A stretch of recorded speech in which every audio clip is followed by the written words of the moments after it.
Kia ora tātou, no mai, haere mai, welcome to today's game of Asia Pacific and Middle East qualifier Little League Seniors. Here, Guam versus New Zealand. Both teams take the diamond ready for the national anthem. I am your host Samuel Lever. Joining me, Mr. Roy Antonovich. How are you, Roy? I'm great, thanks Samuel. Please remove your caps. We will first have the national anthem of Guam. Here we go for the national anthem.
The national anthem of Guam to be followed by the national anthem of New Zealand.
And there we go with the national anthems of both countries there, Guam and New Zealand.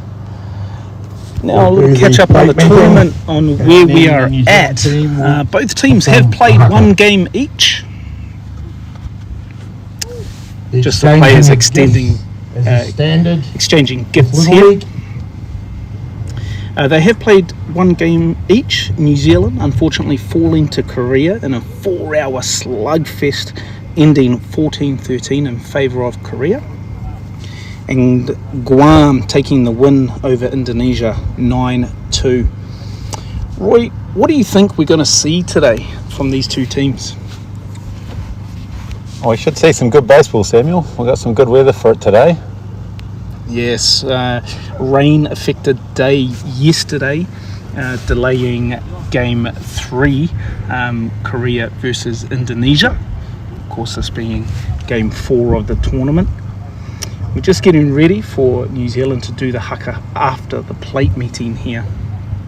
If you've never seen the haka, this is sure to be a strong performance, something to shake your bones at.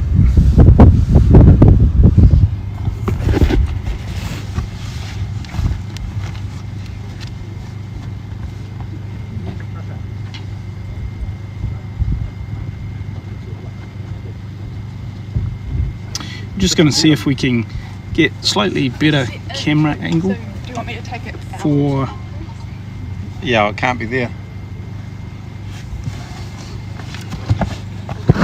Sorry, Samuel, just trying to sort out a No, it's camera fine. angle. I don't think we're going to get it in time.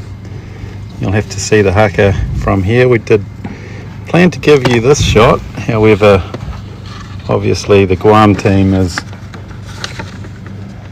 Oh no. All right, so we do have Carlo behind home plate, leading a umpiring team there, and of course manager Tair for New Zealand. Here is the haka.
Strong haka there from New Zealand. Always a joy to watch as the umpires now take their position out on the diamond.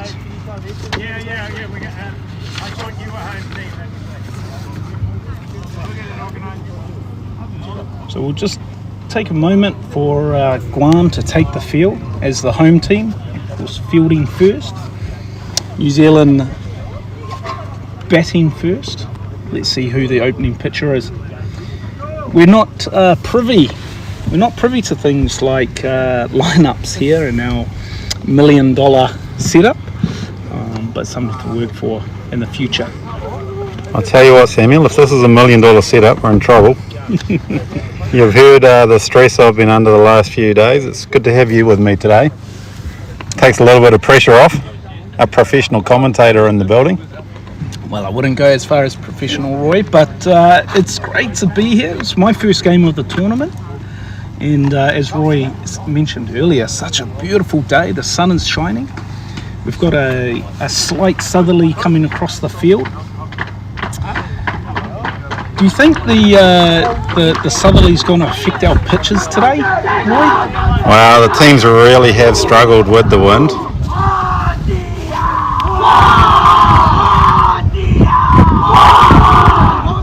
Trisha's asking which way she should put the camera. She needs to go a little bit to the left. Our left? Or? Her left, this way. Out to the left a little. So we're talking about this camera here, where we're trying to get a bit of a view of the pitcher's mound. I think she's pretty close where she is. That'll do. Alright, there we go. Getting the camera ready.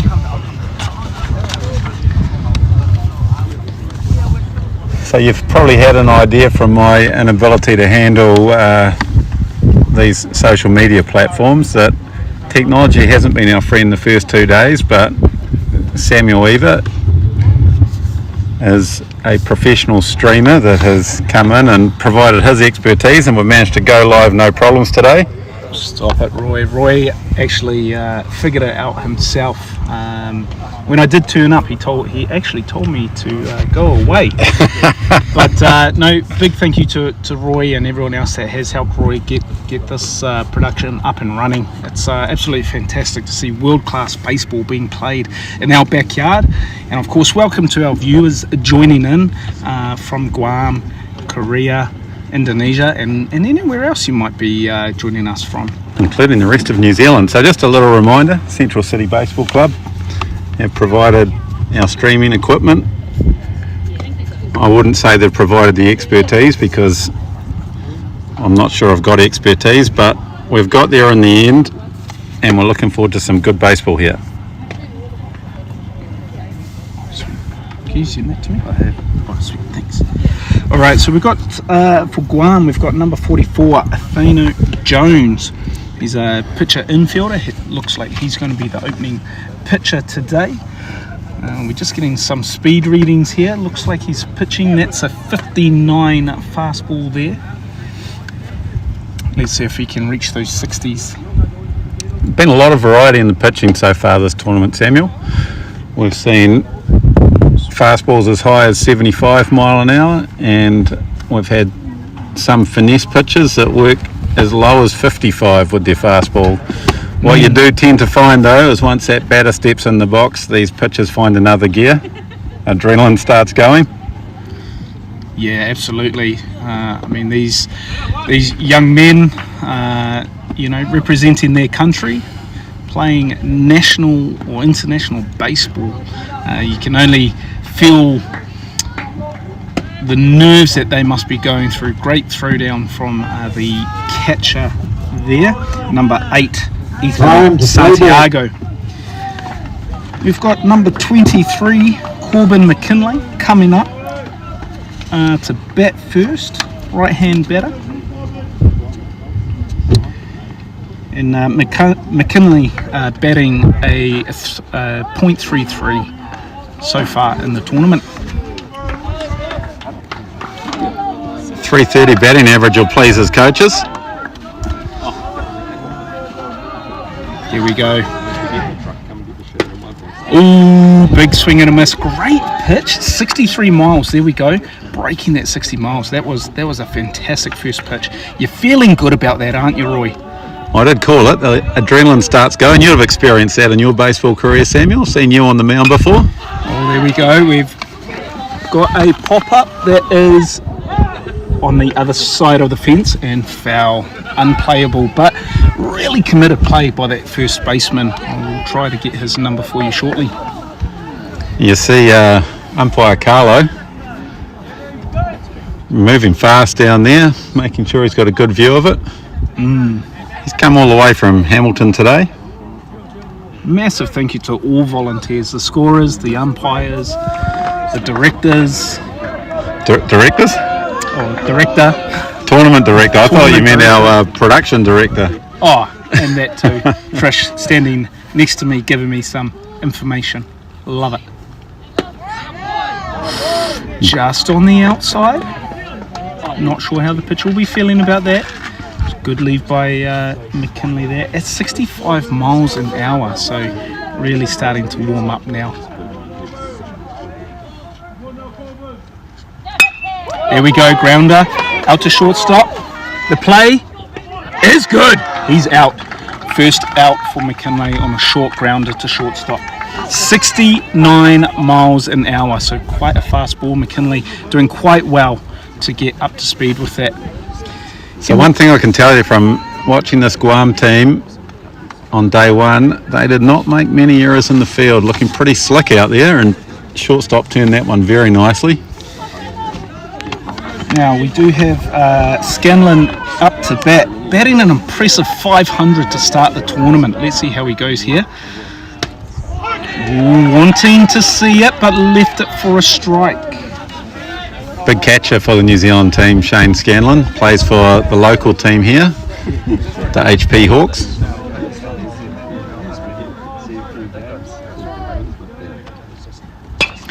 There he goes for it, out to second. Second lets it bounce, and an easy out. 2 down for New Zealand. I think you'll find off-speed pitch there. This sort of. Oh, we've lost our radar, so I can't give you that speed, but I would agree with you, Roy. Won't have the radar on everything, Samuel. We've got a pretty small production team here. Liam Hay taking his first at-bat for today's game, batting a 3.33 for the tournament so far. Takes a hack straight back at it, easy out on first. A 1-2-3 for the pitcher. All plays played at first. Guam team will be very happy with that start to the game. It is a very strong start. Coach Tair walking past us now. He's chewing his gum pretty hard, thinking, what's he going to be doing with his pitches here? What's he going to be doing with his field? Love to be inside his head at the moment.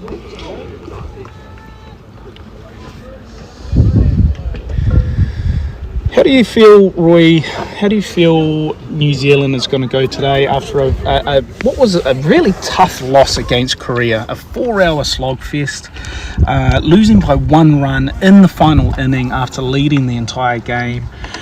What do you think their thought process is in today? What do you think they are wanting to fix today from game 1? That's a tough one. I mean, these young players aren't used to going that long, and they were leading by 6. They were tired. It had been a long day. They'd had the opening ceremony beforehand, and they've obviously come out with bad intentions today. They've got the guy that I would probably consider to be their ace on the mound, Tangaroa King. He's just warming up at the moment, and he's already over 70 mile an hour. We should expect to see him throwing a lot of strikes. That was definitely their downfall in game 1. A lot of walks in that game. Do you think they'll be going into this game with a must-win attitude? These games, they get 3 games, 1 game apiece. Dropping that first one is hard. Do you think they're going in with a must-win attitude?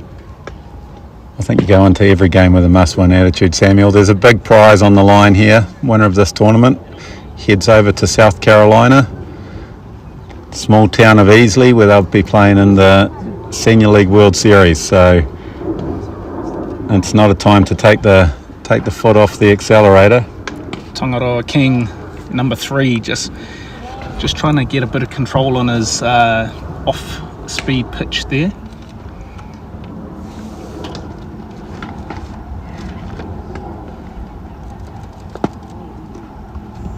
Yeah, a little ooh from the pitcher there. I believe we've got 2 more warm-ups.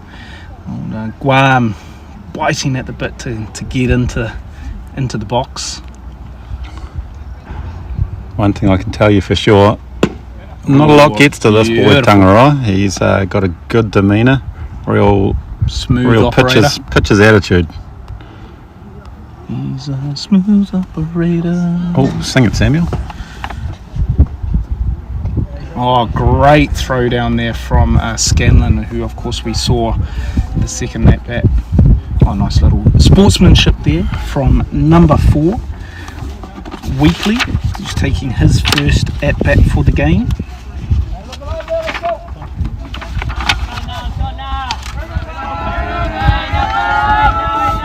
And 2 at-bats so far in the tournament, batting 0, but drawing a couple of walks.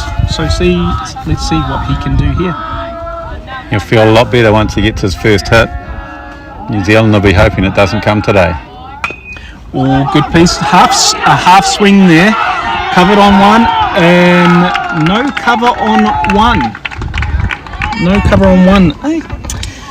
Fundamentals there. So check swing, just drew the first baseman off his bag. He looked to see the pitcher covering, and Tangaroa was standing on the mound admiring his work.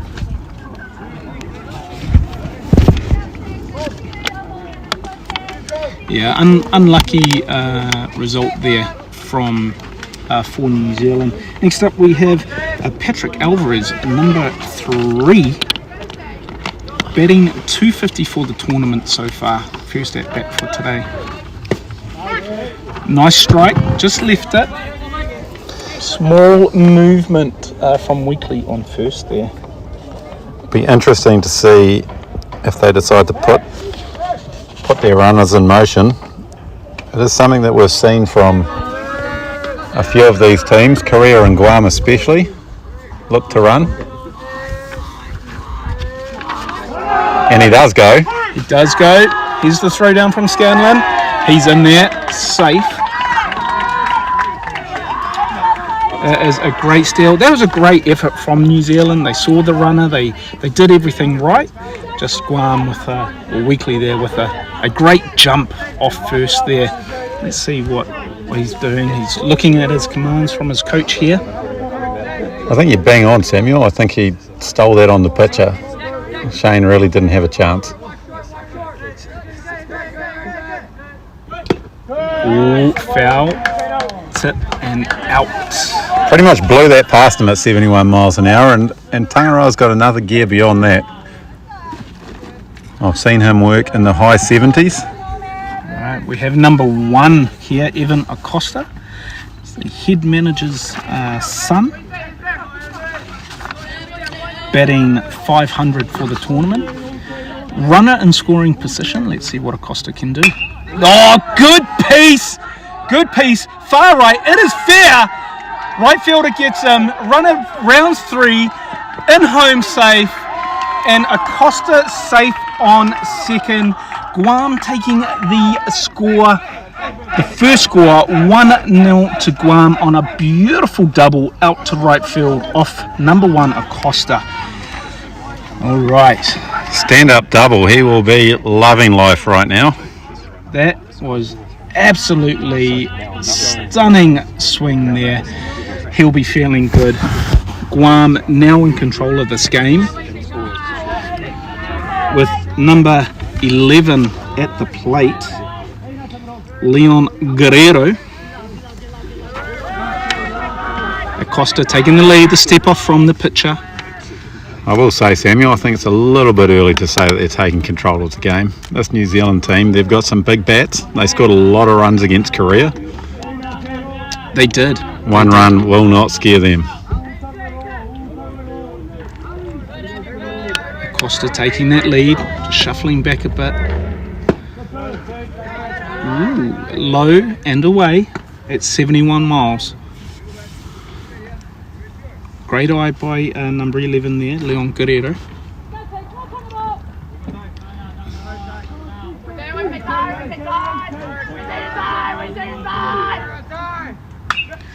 Ooh, foul straight back, quite high in the zone, but Leon was going for it.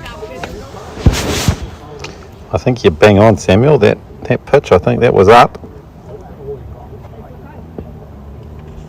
When it's your pitch, it's your pitch though. You've got to swing, right?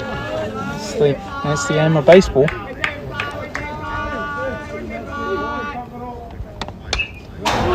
Another foul straight back. That one much more in the zone there.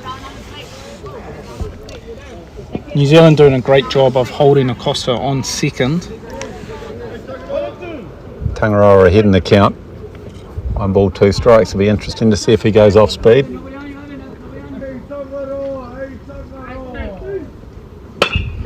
Great piece out to right field there. On the fumble, Acosta's coming in, gets it on the fumble. Scanlon drops it, which allows 11 Leon to run in there, standing up on second, advancing on another error. Just a couple of errors there, Roy, allowing Guam to take on. That pitch was 73, and Leon Guerrero got all of it. Yeah, it was interesting that he decided to stick with fastball. I thought that count called for an off-speed pitch. But he stuck fastball, and you're right. He wasn't fooling the batter with that one. We have Ray Sean Parks, number 22, taking the at-bat now.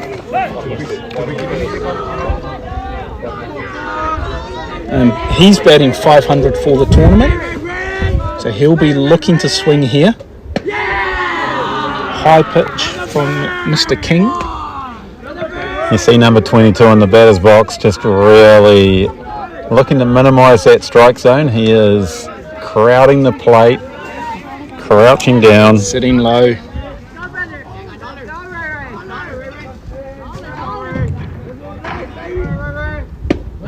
Oh, that's a good swing by 22 and a great pitch. At 72 miles from Tangaroa King, just a perfect fastball down the middle. Too fast for Parks. See this Guam team really into this game. You score some runs early. Makes a big difference. The ball outside from Tongaroa King. I think you're right, Roy. You know, a lot of confidence after their first win against Indonesia, and these early runs will be really boosting them and giving them that confidence they need for this game.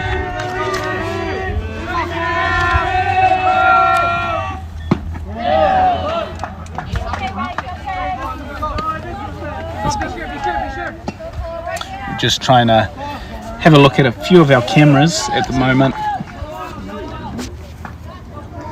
Just pointing out to our producer here that this camera here is a little bit slanted. Here we go. It's not the end of the world. Oh, great. Good pitch there. Shane Scanlon holds on to it. Foul tip. Little bobble there, but Scanlon did really well to recover that. That is 2 down for Guam. We still have a runner on second, and of course they've had 2 runners score. No, she didn't. She's not even there yet, mate. Not even there. I thought the camera moved. I'm losing my mind already, Samuel. All this action in the first innings.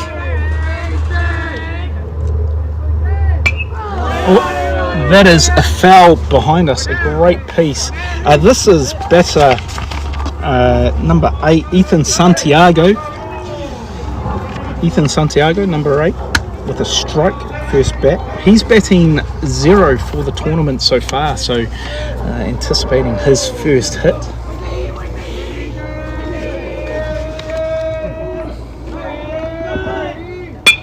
There he goes. That's his first hit. No, it's not. It is caught out in right field there by a right fielder. Roy, if you could help me out with a name in right field there. That looks like Micah Hargrave playing right field. Hargrave with a great glove.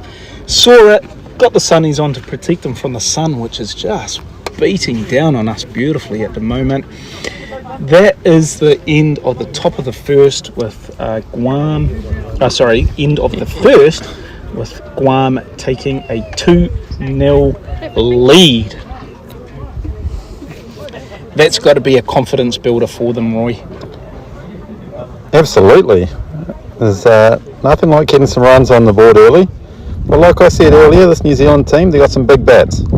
They do, and I feel we'll start seeing some of that strength coming up in this inning. Again, we don't have the lineup, but without seeing the lineup, I'd still be expecting Messiah Tuharo to be coming up. Yep. He is a power hitter. Someone batting 660 in the tournament so far. And then he'll be followed, I believe, by TJ Amosa, third baseman for the team. TJ Amosa just drew some really great walks, 2 at-bats, batting 0, but OPS of 600. You know, he can get on base even if he doesn't hit that ball. I'll tell you what, when you see him walk into the batter's box, you'll realise, just looking at him, this boy's got some power. So we are sticking with Thaino Jones, number 44 from Guam. We'll try and get a pitch count for you. Of course, Little League, few extra rules that we have in Little League, like a pitching limit. Roy, what is the pitching limit for the seniors? Geez, you're putting me on the spot, considering my phone, which is where I keep my pitch chart, is the one that we're actually using for this stream. So there are a number of different levels at which they require days rest. So over 40 pitches, I believe, is 1 day rest. I cannot remember all of the other breaks off the top of my head. Sorry, Samuel. I know that these guys can go right up to 95 pitches. Yep. But if anybody throws that many, that'll be it for the tournament. They will not be seen again. Absolutely. All right. So as you mentioned, Roy, we have got Messiah coming up to the plate, number 4. And he, as I mentioned, he is batting 660 for the tournament. So let's see if he can build on that today. I think he's twice as good as you thought there, Samuel. He's 44, not 4. Oh, my apologies.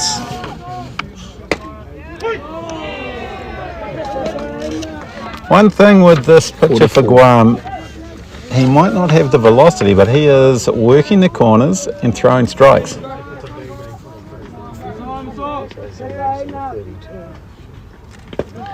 That ball in the dirt there. No worries, the pitcher says. 44 against 44. Messiah wanting a bat, waiting patiently for it. Sees it, goes for it.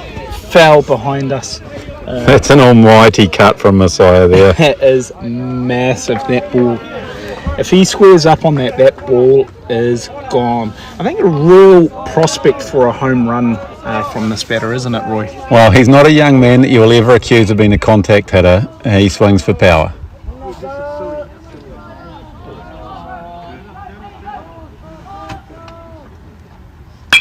There he goes, that one hits the dirt into second base there. Second place over to first. And out on first. Unlucky there from Messiah.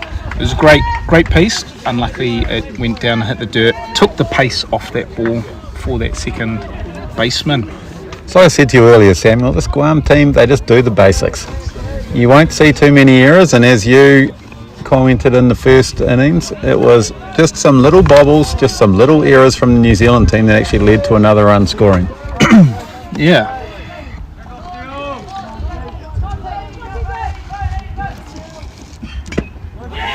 Ooh, and number 28, Tiamosa up to bat. Yeah, that big frame of TJ Amosa certainly carries some power. You don't want to leave one middle to this player. Now, if you are, a little bit high there. Now, if you are overseas and you're seeing some of these New Zealand boys like Messiah and T, they have been scrutinised. They do reach age limit, even though they are bigger than bigger than us commentators here. They are big boys.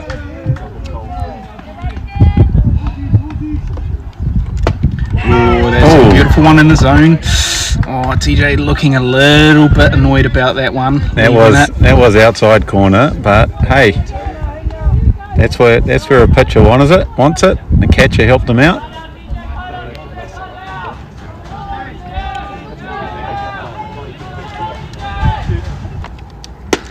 Oh, good hit. Swinging strikeout. Unfortunate for him. He's a little bit annoyed about himself. And I think fair.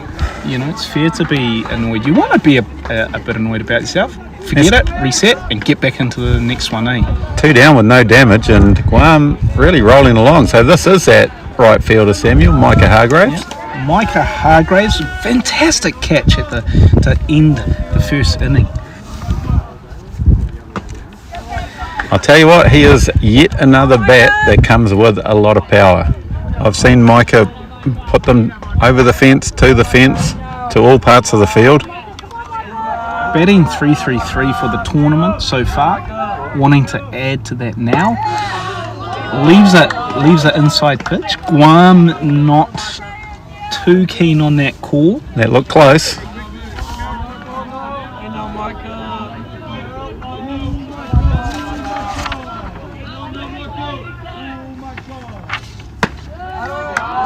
It's just up in the zone, I think, and we've got 3-ball count. 3-ball count. Hargrave is showing great discipline at the plate.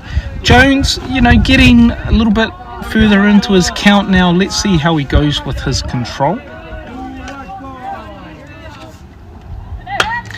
Ooh, a ball in the zone there, fouled off by Hargrave. So Jones still getting it, refining his zone, putting it in the middle now. See if Hargraves can square up on that.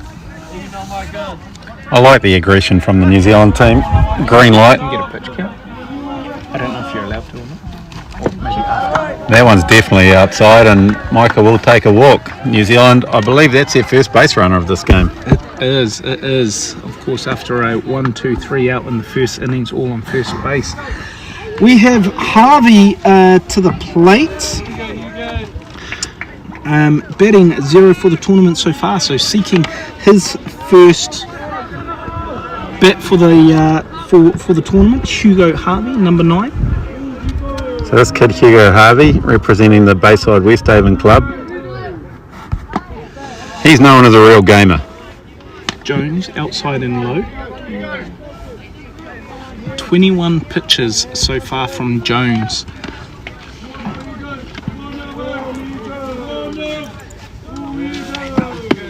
We've just been visited here in the commentary box by one of my favourite players, Braxton. How are you going today, Braxton? I'm good. Just on the outside of that pitch, with Carlos calling another ball. It's great to see brothers of the family all up against the fence, supporting their other brother, their older brothers. That's right, Timmy Harvey here, watching his brother take a big cut at that one. Timmy, one of the stars of the Major League team that went to Korea last year, also went to Taiwan with the New Zealand 12U team. Is it 12U, Samuel? 12U, yes, the World Softball Baseball Classic qualifiers. No, it wasn't a qualifier, it was a World Cup. My apologies. There we go. Nice little piece, going foul. I'll tell you what, that's what we do in New Zealand. Coach Tairia Thompson showing off some skills. Who needs a glove?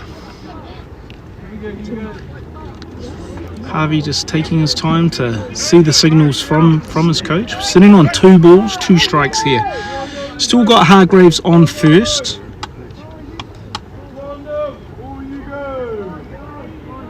We are sitting on 2 outs as well. Runner's gone. Early lead. Harvey connects it. He'll be puts it running. up, and the right fielder is there with minimal effort. Fantastic fielding there from Guam. Great piece from Harvey there as well, and of course Hargreaves. Great jump. He definitely had that if that was a ball. Fantastic.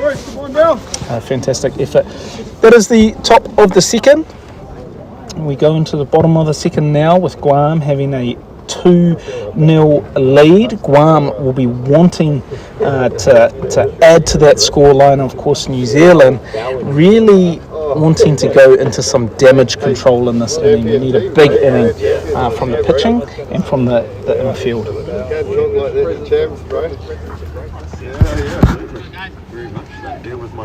New Zealand team bouncing out. They've still got some energy about them. There is no way that they think they're out of this game this early. No, absolutely. I think you said it before, Roy. You know, this New Zealand team, they're fighters, they're scrappers. They're gonna stay in here. They're gonna give it all that they've got. They know what's on the line, and they want this. Tongaroa King coming back She didn't hear. for the second inning here. So we're surrounded by a bunch of the friends and family of the teams here, so you might hear them jabbering away in the back. Mike Kovic, one of the troublemakers of New Zealand baseball. Didn't even bring me lunch. That's I got lunch, but I don't know if it's food. so Mike Kovic, one of the big supporters of the LA Angels. Best team around. Oh, LA's right, but Angels, I'm not sure. Oh, sorry, did I get the wrong team there, Mike? I think you. That's all the time we've got for today. I'm just going to go place a bet on Mookie Betts getting a hit in We the next don't. game. Just saying, we do not promote gambling. So we've got a bunch of the parents here. We've got people that have travelled from Guam. We've got people from Korea. We've got grandparents of one of the Korean players who has travelled all the way from South Carolina in the States. Sweet Caroline, apple of my eye. Just an unlucky throwdown there. You know, Roy, you mentioned it earlier. The Guam are just doing the basics right, and I think New Zealand at the moment, maybe a few nerves, maybe the heat, I'm not sure, but just not connecting just yet. But still plenty of time left in this game. First pitch of the bottom of the second. There we go, little piece out to third to first, easy out. I'll tell you what, we have seen that a lot during the season. TJ Amosa has been performing over at third base. Glove looks good, and if it finds his glove, he will throw you out. He has a cannon of an arm. So that was batter number 2, Javier Taimongolo, getting out at first base with a 5-3 play. 4-3. Apologies. 17, Darren Gumatautal. I do apologise for any tricky names. Please feel free to write a comment, try correct me. You've been practicing your pronunciation for the last 2 days, leaving me on my own, Samuel, so I'll expect you to be all over it. I will say Tangaroa King just seems to have just dropped his velocity a little. He's working in the high 60s, and maybe that's a conscious decision from him. Guam seemed to be sitting on him in the first inning, so just hit your spots, pull the velocity back. Control. That's right. You also see it there, just mixing in his off speed, and I like to see that. That one in the dirt. But a good way to shake that batter's eye. You know, as absolutely. You said, that batter sitting on him, timing him up. That one has to get him resetting his timing all over again. Sitting on 1-1. Just on the inside there. Forcing Darren, number 17, off the plate a little bit. Darren playing the DH position. So here's a designated hitter. So one of the interesting things in Senior League Baseball, you can have a DH for any player on the field. So one of the little intricacies that some of you may not be aware of. Beautiful strike there from King. Sitting at 66, going back to what Roy was saying, just a small drop in velocity, making sure he's getting it in the zone, getting that control. Sitting on a full count here, 3 balls, 2 strikes. Ultimate pitcher's battle. There we go. Hit out to shortstop, a little bubble there, and he's been called out. Great scoop from number 34, Hay, scooping it out of the dirt from the throw from shortstop for a 6-3 play. Corbin McKinley over there at shortstop. That's a beautiful play. I think he possibly was put off by TJ trying to cut that across. Cut in front, yes. Which was the right thing to do from the third baseman. We have time. We have someone that's thrown a shoe onto the diamond. We, of course, please ask all spectators to respect the grounds. Please don't be throwing anything onto the diamond. And if that was your shoe and you want it, I believe they just threw it onto the roof of the container. So good luck getting that back. Steve Penny over there, our first responder, here for any medical emergencies. We hope not to see any today. Showing bunt. Oh, small bunt down the right baseline. Safe on first. That's a brilliant bunt. Always looking to bunt for a hit. A great play from number 7, Trace Tigeron. Squared up really late. And that was King coming in at 72 miles. Sorry to cut you off there, Roy.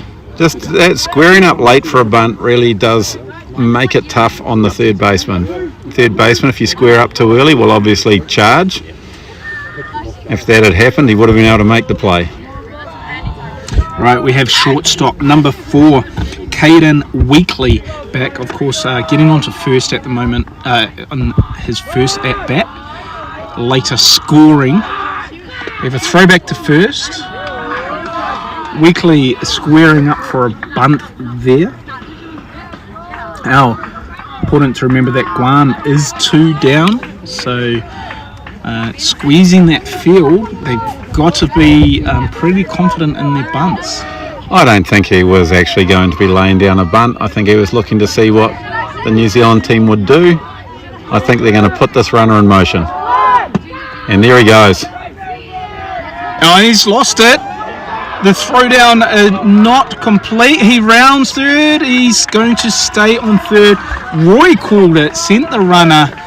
The missed throw at second base to advance the runner to third. So, yeah, just really unlucky there for the New Zealand team. couldn't quite make that out. The throw looked like it actually beat him. I'm not sure if it actually bounced off the second base there. Base or the lip in front of it? May have just come off the glove. Hard to tell from our angle here in the commentator's box at Follett Field.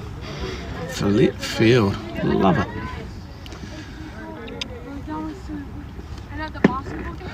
Alright, we're going to be sitting on 1-1, 1 ball, 1 strike, runner in third. Weekly getting the hit earlier, wanting to add to that, I'm sure. Takes his time. King taking his time to set his feet. Receiving his call from Scanlon. Up a little high. Weekly wanting it. I think he was a little bit unsure about that, Roy. He kind of sideways glanced to the umpire saying, hey, what are you calling it? I personally don't think that was close. That pitch was up the whole way. 3 balls on Weekly.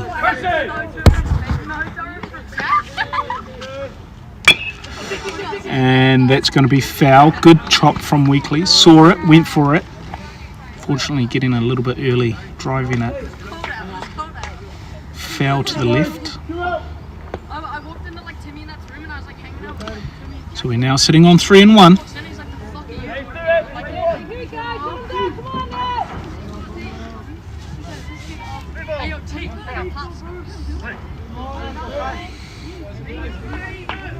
New Zealand team will really want to get out of this without this run scoring. Oh, good piece down the middle. That is going to be safe. Right in between centre field and right. He slides into second for a safe hit. A little bit of a showboat with the axe. Once again, though, you see just a bobble from the New Zealanders. Blake Percy out there in centre field just bobbled that ball, which gave him a chance to round first, take second base. Split second just gives them that extra little bit of time. It's unlucky. Tongaroa King with 1.2 innings pitched so far, 2 strikeouts on the day, sitting on a 2.57 earned runs. Guam now up 3 runs to nothing, and they'll be starting to feel like this might be their day. Here we go with Patrick Alvarez coming back to the plate. Of course, scoring getting a hit in his first at bat. Back up to see if he can add to it. We've got a runner in scoring position on second. Oh, and we have a hit by pitch here. A hit by pitch. He shakes it off and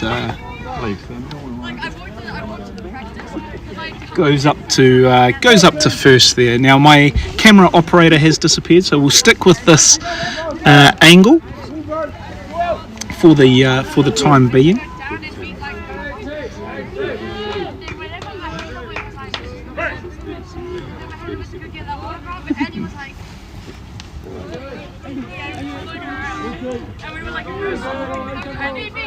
We've got the runner off second, a big bat from number 1 Acosta.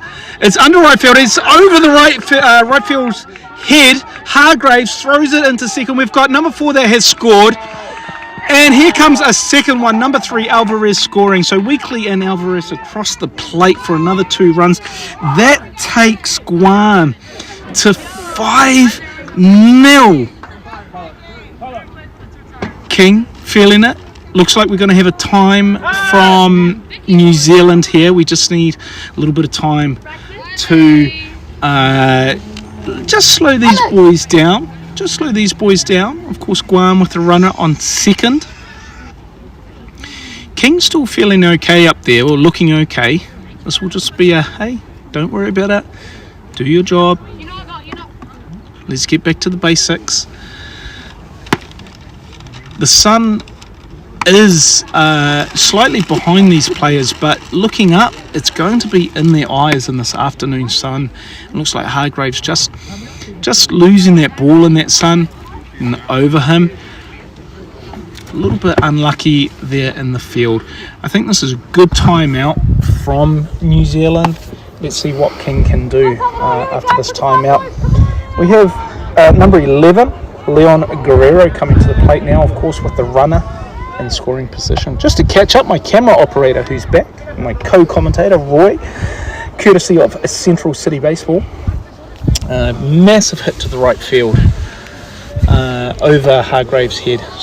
Guam scoring 2 runs and leaving a batter on 2. Timeout by New Zealand. So here we go, back at it. King still on the mound for New Zealand, Aotearoa, and number 11, Leon Guerrero, taking his next at bat. Again, just that beautiful crouching stance, wanting to add more, leaving it. I think that has been the problem for Tangaroa today. That off speed just hasn't been able to find a strike with it, and they've sat on that fastball. They have, I mean, you've got to give it to Guam. They have really sat on those fastballs, haven't they? There we go, another strike from King there. Leon Guerrero just looking at it, gives it a small nod. He liked it, didn't swing at it. Let's see if he gets it again.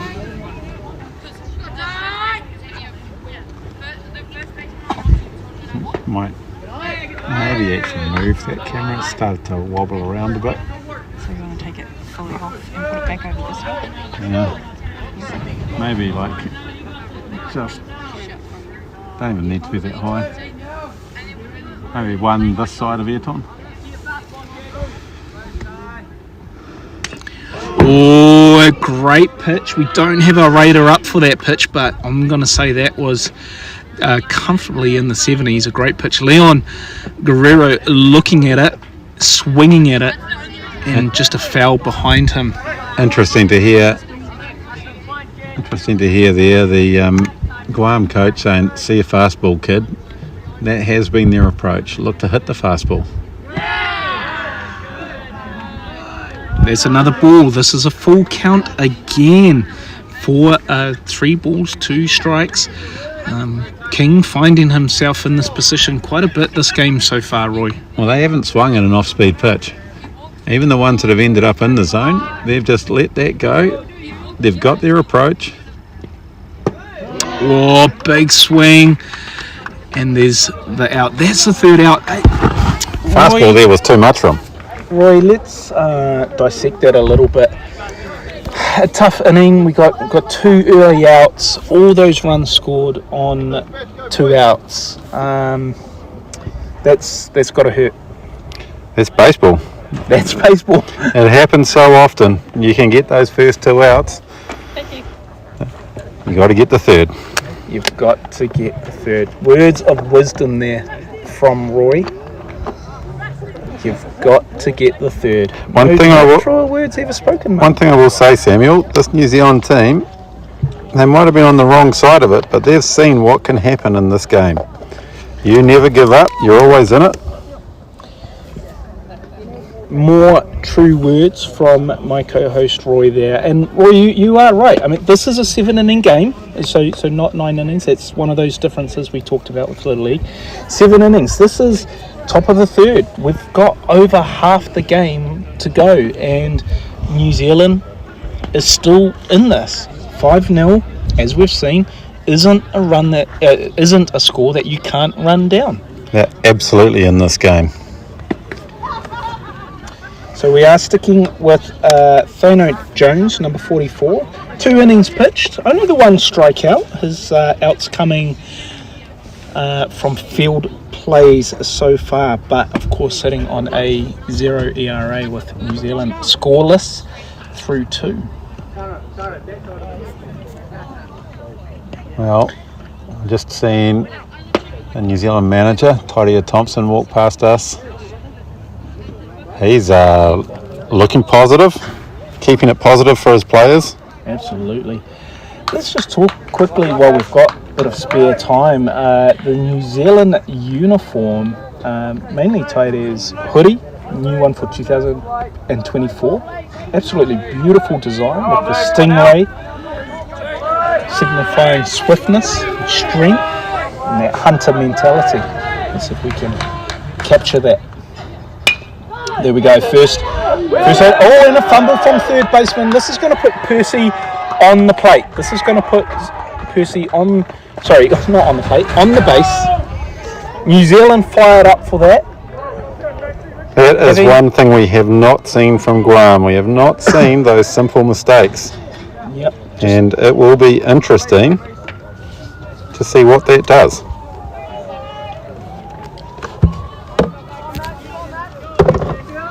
So we've got Max McKay, number 41, playing left field today, up to bat. So Checking the runner there. while you've been continuing to roll with your commentary, your production team has just repositioned this batter's cam. Just get a bit of a look down that third base line. Try to give you guys a different angle on things. Fantastic. And again, just a big thank you to just a bunt that didn't quite work there. A big thank you to all the volunteers to make this happen today. International baseball in New Zealand's backyard. We absolutely love it. But it can't be done without our volunteers. So a massive thank you to them again. And it is Little League way. Little League is run on the back of volunteers, and that is absolutely the case here in New Zealand. Throw down here. Blake Percy took off, and He's called safe. He's called safe.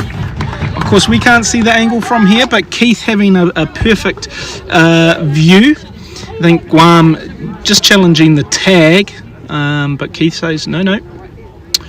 He was safe. He missed the tag. And so now this is the first time, Roy, New Zealand has a runner in scoring position. This is putting a little bit of more pressure now on the team. Max wanting to get a hit. Yeah, we love to see this. Big swing, massive swing. Just a little late on it. Yeah, hear the call from Coach Taia as well. Hey, you're a little bit slow. One thing I will say about that stolen base, love the call, hate the call. What you do appreciate is seeing an umpire in perfect position to make the call. That's all we ask. That is all we ask. Pitcher just looking, knows it. Harvey can still match there. Nice little bopper into left field, in between left and third. Guam play towards home. Great play there. That brings Max to first base as well. And a beautiful first hit for him today. Advancing the runner to third. Great to see there, Max McKay. We've got time from Guam. The first time that Guam may be under pressure here. Roy, it's a substitution of pitcher. We've got a couple of the young players from Central City behind us, teammates of Max. Yep. Vic and Riley. So the pitcher finishing today on two fellas. Innings pitched. The pitcher, Thano Jones, finishing today with one strikeout and 2 innings pitched. We'll, as soon as we can see who the new pitcher is, we will let you know. So Vic, your thoughts on Max coming up with the key hit there? It wouldn't surprise you. Have you seen a bit of that this season? No, nothing. Nothing. Max can't hit. Oh, brutal words there. That's what teammates are like here in New Zealand. Good little oppo. Yeah, like the couple. Nice little opposite field. Riley Bryan, a specialist designated hitter here in the New Zealand competition, thanks to the fact that he has gone through the year with an arm injury. Multiple arm injuries.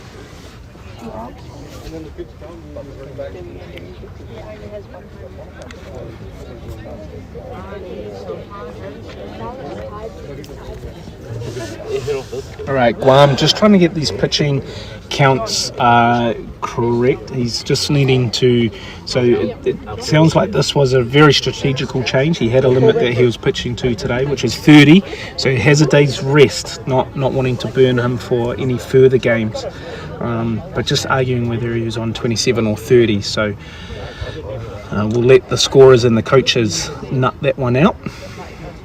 I think you'll find that This is one of these interesting situations where you go pitcher to catcher, and there is some strict rules around that because obviously pitching is tough on the arm, so is catching. So to go pitcher to catcher is a big ask, and they've kept them under the pitch count, put them into catcher, which obviously also leads to a big delay.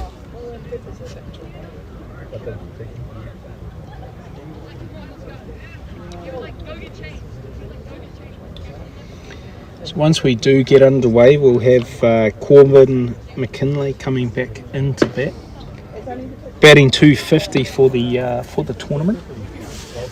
So who's our new pitcher here, Samuel?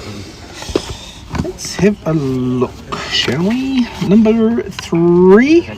This is Patrick Alvarez. Patrick Alvarez, of course, we've seen some massive bats from him today, of course, driving in the 2 runs last inning. Let's see what he's got on a pitching arm. Just trying to get our radar up.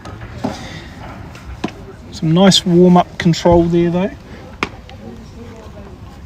We do have a massive production team here today, so Samuel's been running them hard. It's the only way we know how to do things here in New Zealand.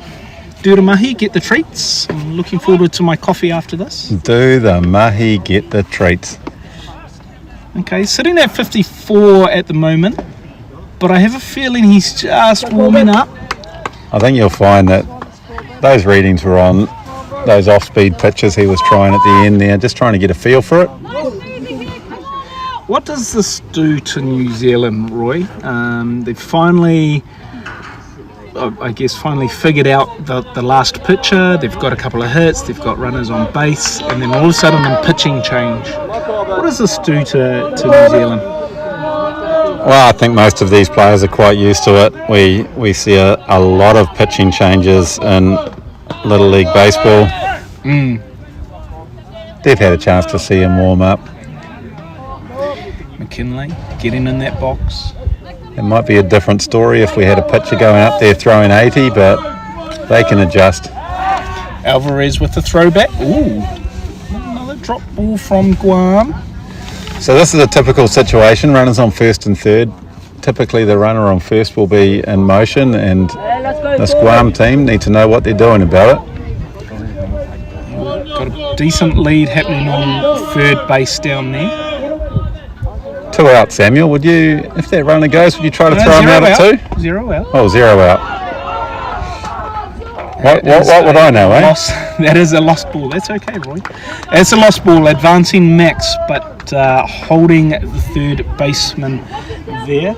So I think I was right about Alvarez and the off speed. So that pitch coming in, 63 mile an hour. There's nothing that'll scare a player with velocity, but if the location's good, if there's movement on the pitch, you're in trouble. Ball in the dirt. Blake Percy over on third, advancing down the line, having a look. We've had 2 drop balls from this pitcher now. Blake is chomping at the bit, getting an encouragement from Coach Tair there.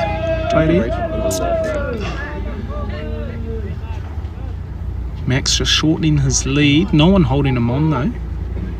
That's up. That's up and high. We got a 3-ball count.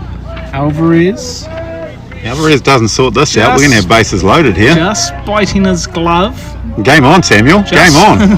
Well, like we said, plenty of game left.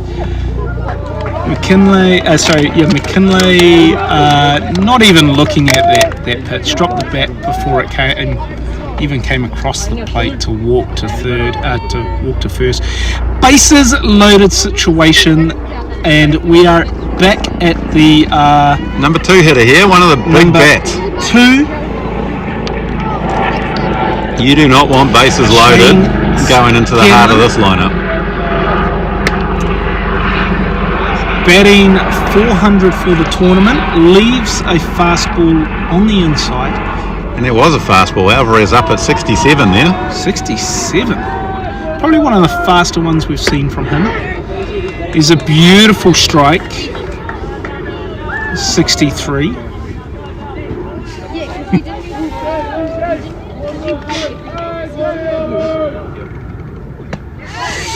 Goes off Shane speed, and it's leaning not. into it. He It's doesn't- not. It's not where it's caught, Samuel. It's where it passes the plate. That ball was definitely up. Definitely up. Catcher looking disappointed, but come on.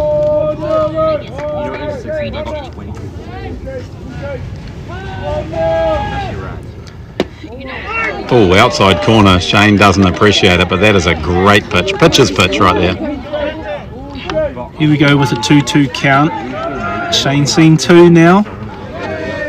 If he gets a piece of this, the game changes. Ooh, there we go. He's on it. He's seen it. He liked it, but foul. I will say that was a Going left. nasty curveball. Had to swing at it.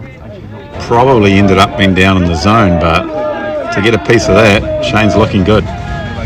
New Zealand team firing up, knowing what their batter can. Small reset from Scanlon here, just needing a little bit of time to reset. They've been out there for an hour now, starting to feel that heat, no doubt.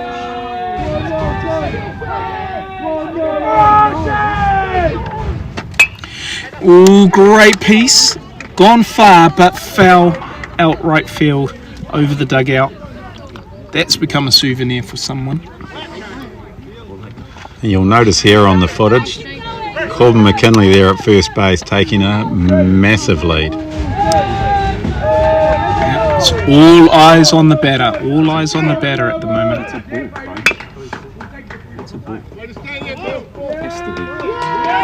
Oh, we have a balk call, runners advance. New Zealand players were calling it, but it took Keith to call the balk. Forget about the players calling it. I heard Tyrone Peter Hay in the background here, and that guy knows his baseball. One of the top managers here in the Auckland 19s grade. Umpires having a discussion about it, but this pitcher was going from the set position to the wind-up position, and you can't chop and change like that. Just a side note, I've just noticed who the coach is, and he was in Korea with us last year.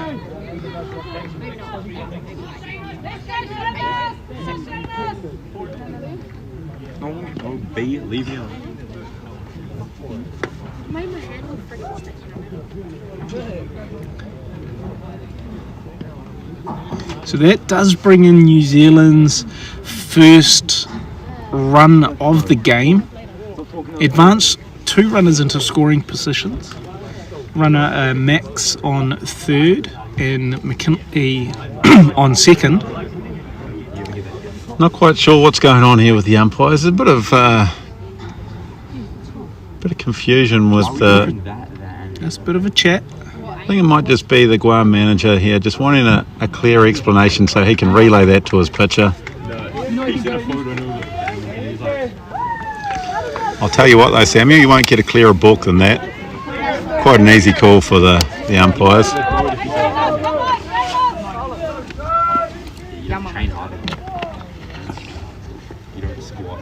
So first base might be free, but I wouldn't be putting Shane there because we've got Liam Hay on deck, and he could clear all of the bases with one swing of the bat. Here we go. Nice hit. Plays at home. Running back. That sends Max back. And Max will There run. and a run down and the tag there. Oh no. Now no. Max is in a run down.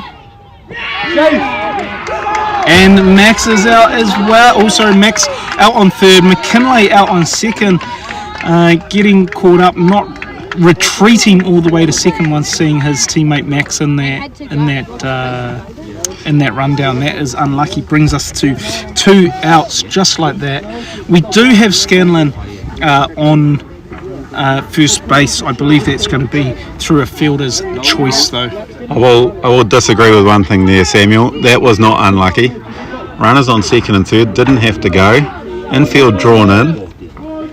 If it's hit to the left side, the runners need to be smarter on that, and you cannot have 2 out.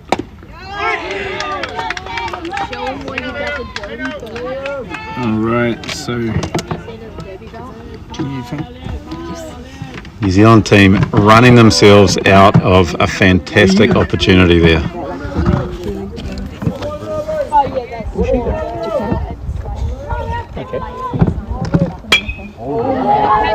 Liam Hay crunches one. Absolutely crunches one. Massive.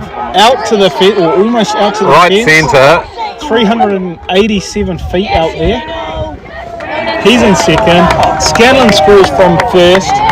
Great running from Scanlon. Great hit from Hay. So this is where New Zealand will be cursing some poor base running. You know the coach was telling us to go to the... Where's my phone? So that will count as an RBI stand-up double from Liam Hay.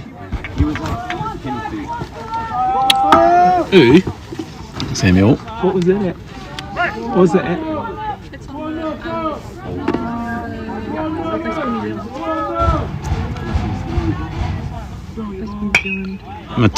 Messiah with a huge cut there. So when we talked earlier about the power these New Zealand bats have, from 2 through to 6 can all hit one over the fence. Liam went to the deepest part of the ground there, 387, and he put it to the fence.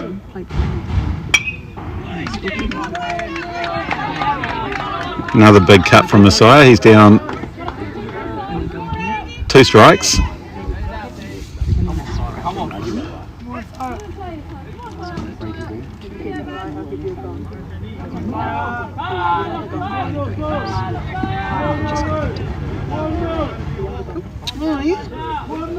And you've got the box scores and stuff like that. Nice off-speed pitch. Messiah checks his swing. One of the things with young man this strong is he can hold up on a swing like that. That should be all sweet. Alright, we're just losing some of our production crew, so just taking over some duties there. When you say some of our production crew, that was all of our production crew. Go on, Samuel. Alright, Alvarez coming up into those 70s now with a 71 fastball, swinging on Messiah. Messiah will be wanting to hit this. Often see it when a player crunches you to right centre like Liam did. You find an extra little bit of velo. Pitcher thought he had frozen him on that off speed, but Messiah, he knows the strike zone. That was inside.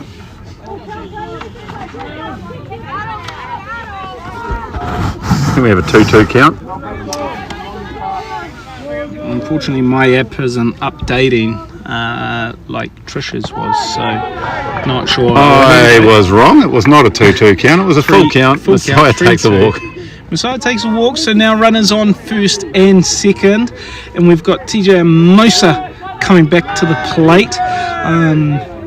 He was a little bit unhappy about his first at bat, so let's see what he can do here. Runners in scoring in positions. TJ striking out first time up and not at all happy with that. A little on the outside. TJ leaving it.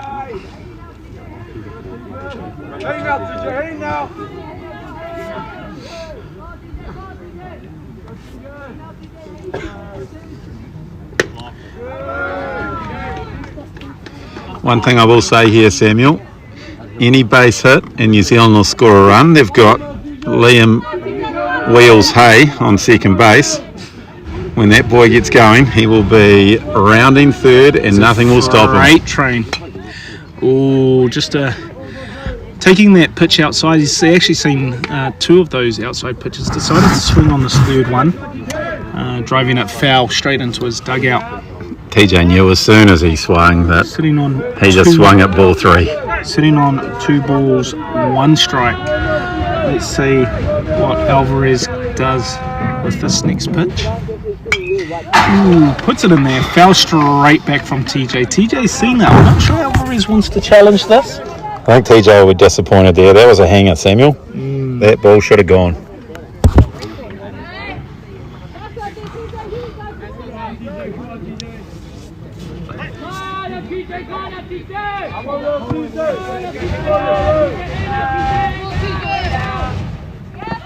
Lays off that one. Just in the ground before the plate there. We'd love to see TJ Matty Fegan one of these.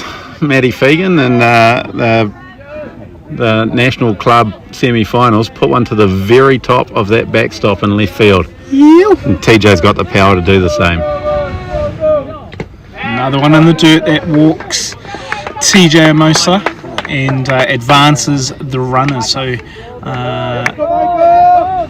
Wheels Hay on third, Messiah on second, and TJ on first. And we've got another time from Guam.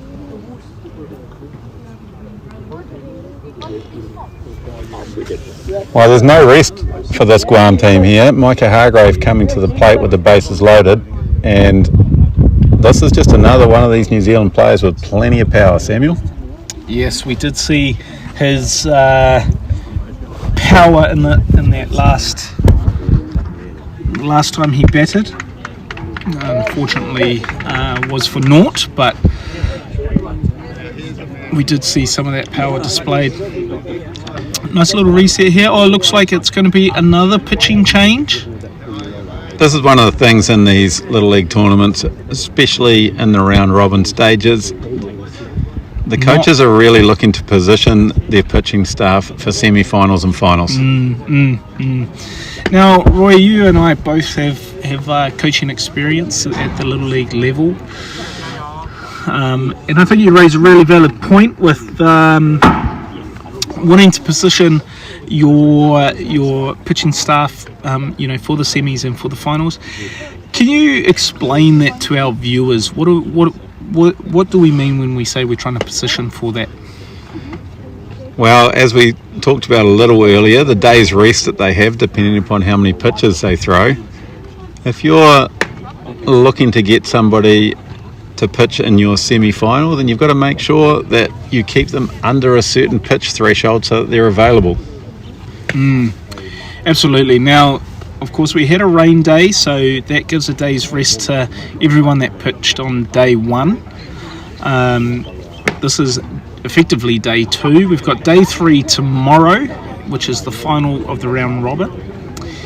And then Monday for the semi-finals, I believe. It is indeed. And is it Tuesday for the final?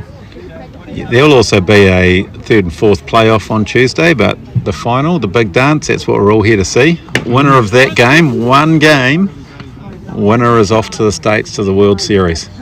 Holy!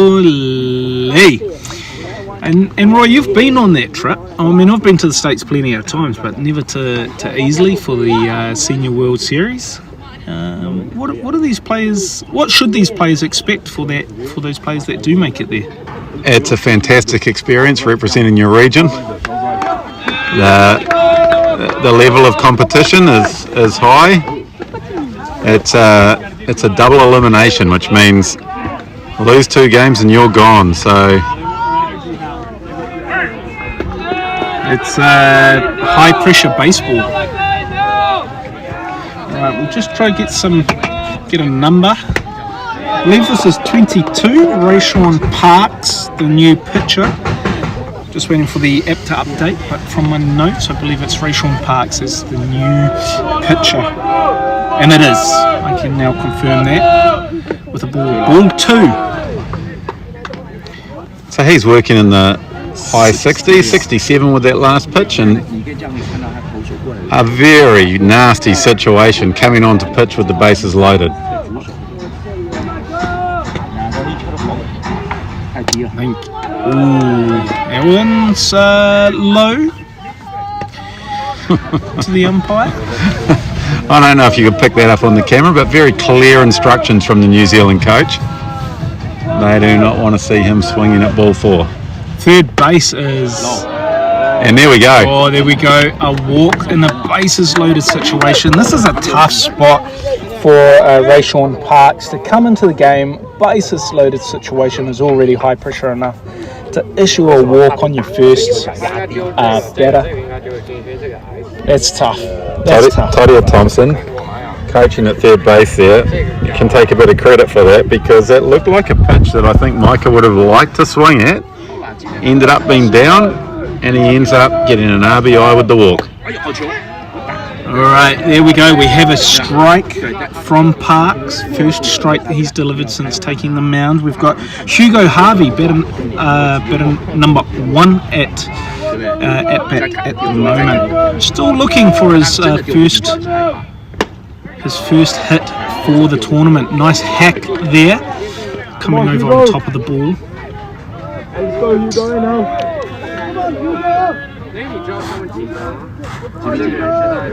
Of course, that walk issued another run to bring the scores to 5-3. Going back to what we were just saying, Roy, New Zealand's still well and truly in this. Oh, beautiful pitch. Strike 3 looking. He is filthy at himself. Froze him on the outside corner. It was a tough pitch. Tough pitch. Tough at bat for a bases loaded situation, but New Zealand working their way back into this. It'll be interesting to see how they're feeling in the dugout. They definitely threw away a couple of runs there with that horrible situation of 2 players. Alright, we have a Tongaroa King coming off, and a new pitcher for New Zealand being Nico Awaru coming in, taking his first warm-up here. Beautiful strike.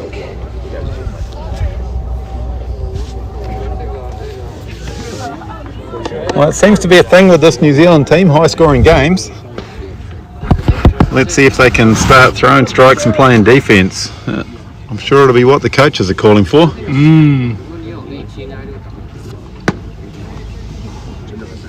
So Nico, also known to his teammates as TK, he was probably MVP for the junior league team that went to Korea last year. More so probably for the big bat he took on that tournament. A solid glove at first base, but he's a consistent pitcher here in our local competition, and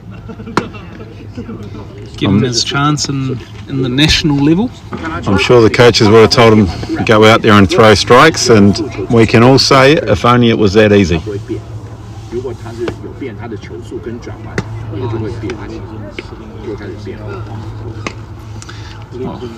Don't know about legends, but Mark, are you there, mate? Come on over. Come on over.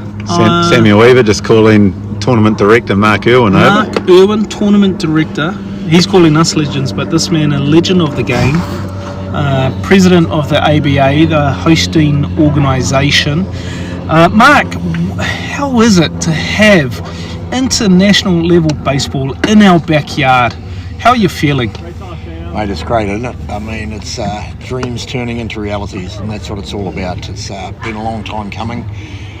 We've been doing this for around sort of 18 to 20 years. We've travelled and travelled and we've travelled even further, and it's nice to have it in our own backyard. Nice to have it in our own backyard. And any advice for the New Zealand team as they enter the bottom of the third? Look, I think just right now, Guam wanted a wee bit more for the first 3 innings. I think just a bit of aggression and a bit more mongrel out of the team, and we know we can do it with the bats. It's just getting it together. The first pitch, high, coming in from Waru. 65-mile fastball, high in the zone to issue ball 1. See these Guam batters consistently crowding the plate, looking to put pressure Great on. piece here. It is going to be going foul though. Really came in on that. This kid's got a moustache. A better moustache than me. My goodness. But that's not difficult right now, Sam, is it? Let's be honest, mate. Come on.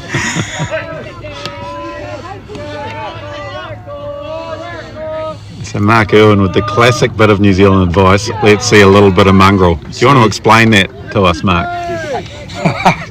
A bit more fight, a bit more energy, just a wee bit more enthusiasm. As I said, sort of Guam have shown that for the first 3 innings. They want it, they're moving hard to the ball, coming in, everything about the fielding, from defence to offence with Guam today has been positive and aggressive.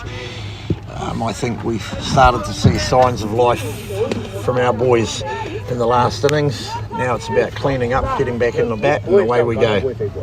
That was a foul from Rayshawn Parks, of course Guam's current pitcher. We're sitting on a 2-2 count here, 0 out, empty bases. Rayshawn looking for that hit. We've just got a small respite for the catcher, who seems to be a little bit of fix his a little helmet. bit of an equipment problem. Yeah, equipment problem. Yeah. Nothing worse than having a problem with your equipment, right? No, it's the worst, isn't it? And this is game 4 of the tournament, Mark. How are you feeling about the tournament so far? How have the teams, Korea and Indonesia, Guam, how have they been enjoying their time in New Zealand? Oh, from all chatting with most of the managers and the players, I think the players are having a ball. They always will at a tournament like this. And like everything, a few little logistic changes here and there and a bit of communication issues that we work through. But, this is baseball and it's one language. He connects that, sorry there, Mark. Just out to second. And a play at first, diving slide, but still... the out. Hay makes the play at first off. Is that Hugo Harvey in second base? Nice little play from Hugo. 4-3 play. Yep, a 4-3 play. Going back to what we were saying earlier, Roy, about just doing the basics right. No bobble there. He got down low, got behind the ball, picked it up, and threw it straight to first. So great play from New Zealand. Sorry to interrupt you there, Mark. No, you're welcome, buddy. It was a great play. Waru coming in with that high pitch again. 66, so he's getting up there. Sometimes these smaller batters, some pitchers find it quite difficult to get onto the smaller guys to find those spots. Oh, big swing from Ethan Santiago there, batting 8. Interesting there, changing the approach from the Guam team. When Tangaroa King was on the mound, they did not swing at a single off-speed pitch. Got him swinging there though. Yeah, on a 55 mile off-speed pitch there. Mind you, very late break from Nico there, so he did tempt the batter to swing, and he won that battle. It's another little bit of high one. And it can be deception, right, Mark? You like to think you're a magician up there. You're trying to deceive the batter into thinking, he's got a swing at that ball. Challenge him. Ooh, great piece. Way to take it, way to take it. We love to see it. But a foul tip straight back into the umpire. So it did feel earlier as though they could pick up Tangaroa King's fastball early and he wasn't deceiving them with off-speed. Potentially Nico Waru, slightly more deceptive out of the hand, maybe why he was able to induce that swing. Here we go on a 2-2 count. Oh, seen it. Head. Coming down onto us, we all just ducked. You would have heard Mark calling heads. Would have been safe. That would have landed on Dan Amosa. He's taken much bigger hits than that. Oh, that's true. But another foul off for Santiago. Real duel here. 2-2 count. Takes it early. Gone foul just in front of third base there. Would have safely reached first base, but that ball just trickling into foul territory there. Coming out on that pitch early there, Roy. Yeah, well, like I was saying, I think he might be just deceiving him with his off-speed. So out in front, but he managed to make contact.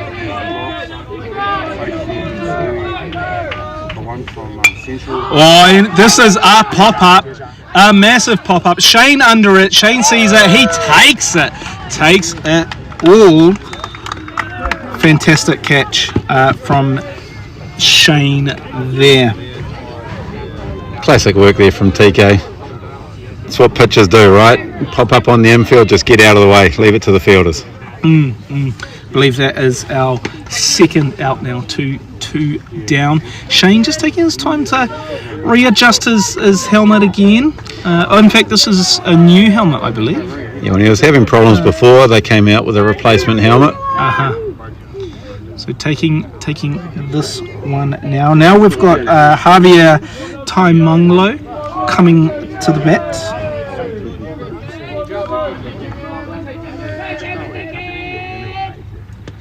Nico with a off speed there. No radar for that one. Fantastic breaking You're ball right. there by You're Nico. okay. It was a fantastic breaking ball there.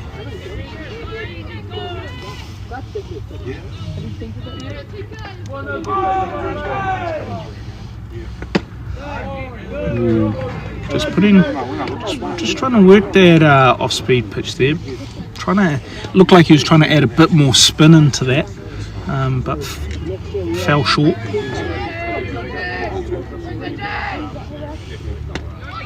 Yeah, strike. So just 1 out away here from a shutdown innings after scoring. That's the most important thing to do in baseball. You get some runs back, shut them down, and then get those bats going again, and that's exactly what New Zealand will be looking to do. So that was a really slow 52 ball, mile an hour ball strike.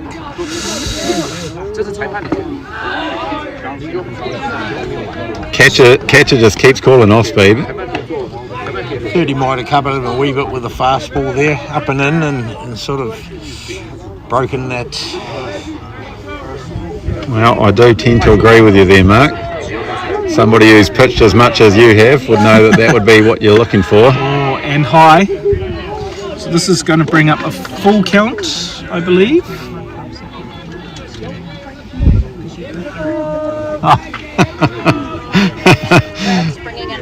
What's that? So as I mentioned earlier, we do have a lot of the parents around, and just getting a little bit of advice that you do get a lot of the background noise of people talking.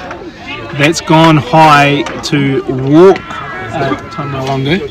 Oh, we have a. Very, very flash now. We're actually getting a. We've been upgraded. I mean, our commentary box is getting upgraded here. You see, viewers. You invite tournament director Mark Irwin into the box for a few comments, and all of a sudden there's a budget for us, and we're just being upgraded. It's fantastic. I'm pretty confident to say though that we upgrade our commentary box and we're just going to get more people looking to join us. So it might actually have the opposite effect to. Well, if we're lucky, they might thinking. rope us out. You know, like they've roped out the players, and I'm still waiting for that coffee. We're actually not that special, Samuel. So roping us off would be for an entirely different purpose. And I'm 100% confident that we will not be getting coffees delivered. Oh. We certainly wouldn't be getting it from Riley Bryant, who is I thought that's where making Trish a use was of going. himself. Get me coffee, you know? No? Oh. Actually, Trisha's heading off to see our middle daughter off at the airport. So Keely and Tanovich heading off to Japan today for a month. Jealous much? I am jealous. Right, so we've just got a small break in play here. Carlo just wanting to, I believe, check his lineups here. If Shane Scanlon turns to his right just slightly, we'll have a perfect picture of him. There it is. There he is. And that big catcher looking good with a mask on top of his head. Looks like he's had to blow dry going today. Well, when he starts running between the bases, time tends to slow down as that long mane gets out, flowing in the wind. So Mark, this is, I guess, for someone like myself who's been part of the program for a while now, this is, as you already mentioned, this is a great achievement of goal to get international ball back into New Zealand, and I guess this will become what is a foundational tournament.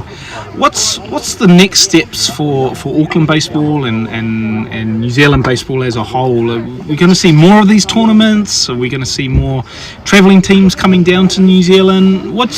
Tell the world that's watching, what do we have to offer here? Well, we know what we've got to offer. You know, we've got the best country in the world, right? And baseball's slowly growing, a big part of it. And I know from a Baseball New Zealand perspective, they're looking to sort of drive and build around the regions. This year, as you know, Sam, we've had challenges from Wellington to be able to represent, especially here in the Senior League. These boys beat Wellington to take the rights to be here. But from a Little League perspective, as much as we've had international teams, for Little League this is a first. As I said, we've travelled for so long to host this. Now, if this goes right for us, we have been offered a 3-year run. We have been offered a 3-year run with this, but I think too we'd like to look if this works for us. You know, what we can do with the junior, the intermediate. I think one thing we'll never see down here in New Zealand, of course, is the majors. It is the marquee event for Little League. A lot of countries, but no, you know, we've always been successful in Senior League, so to have this tournament at home is history making. I think the first pitch was thrown, created history on Thursday. Absolutely. So 3-year run at this tournament. What can the community do to ensure that we retain this and to ensure that we build on this? I mean, so far from what I've seen, great successful tournament. How can we build on this for the next 2 years while we've got this tournament? Well, as silly as this sounds, as much as we respect and appreciate everyone that's listening to you guys here at home, you know, on a day like today, let's sort of get in the car, get down here to the park and get the support behind these guys. You know, come and support our team, come and support the community. I mean, we've had a small band of sort of half a dozen really committed volunteers putting in a lot of hard sweat and tears to make this tournament happen. And just help and support, because you know these boys would love to see you on the bank cheering, but yeah, we just got to get it right, and to do that we've just got to be positive. Yeah, absolutely. No, that's a great call. You heard him here. Viewers, make sure if you are local, if you're in the Auckland region, Hamilton region, please do come down to the park. You know, it's a beautiful day today. We've got the barbecue going. Not that I've been able to sample any of the goods yet. Of course, supporting Howard Pakuranga Hawks. They've got merchandise available. Saw some great T-shirts available. So make sure you come on down here. And you can still sit close enough to hear me and Roy jibber jabber. And jibber jabber it is. So when Samuel says come to the park, of course it's Lloyd Elsmore Park. This field, Follett Field, is the number 1 field of the Howard Pakuranga Hawks baseball team. So Lloyd Elsmore, the entrance on Cascades Road is the one that you want to come to. The entry fee will be appealing to everybody. It's free to see. I mean, no one's going to mock you if you bring a coffee for the commentators. You know. If you want to pay an entry fee, then Auckland Baseball will happily receive that at the canteen. If you just want to buy some of the delicious food that Mark Cooper and Dom Topia are cooking up over there, then we've got it all for you. And once this gets sorted out, we'll have some good baseball again. Yeah, so really just sorting out. Guam coach looking a little bit aggrieved. Taia also been called into the chat. Looks like we may have resolved any issues that had presented itself. Unfortunately, we will leave that up to the tournament to tournament scorers and game adjudicator. I think it goes back to what we were talking about earlier when we were saying that there is a designated hitter available in Senior League Baseball. It can be for any player. It seems as though there was some controversy over what happened with the DH. Like Samuel said, we don't have the details. So we are underway again. Nico's still on the mound for New Zealand, coming in with that 62 mile an hour fastball to record the first strike. So a 2 down here, runner on first. And like I said earlier, New Zealand looking for a shutdown innings.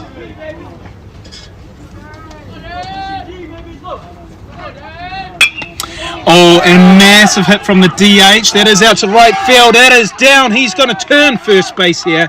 No, he's going to be held up. He's going to hold at first. We've got a runner who's going to hold at third as well.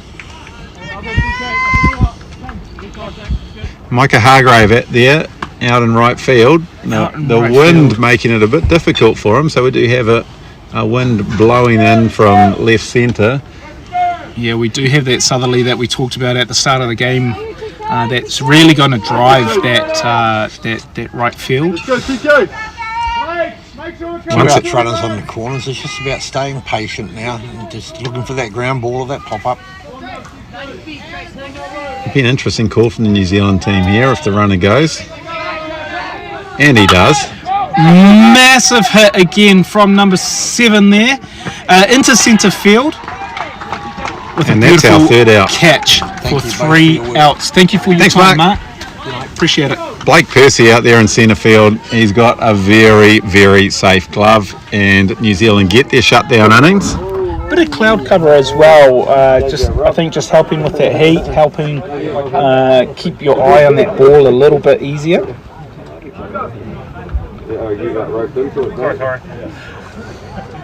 So we've certainly got a game on our hands now, Samuel. We'll be going into the top of the 4th with Guam leading 5-3. 5-3. So New Zealand, they are roping us off, Roy. See? We are special. Are we getting roped off? Is that to keep people away from us, or is that to keep us away from people, Samuel? Well. Either way, so just off to our left here, we've got Guam. I think still discussing the lineup. Just a bit of a continuation on the discussion that was being had in that last inning. But I think you are right. It's when that DH came to the plate. I think there's a little bit of confusion. Samuel just getting a update here from Coach TP, who typically knows what's going on. Okay,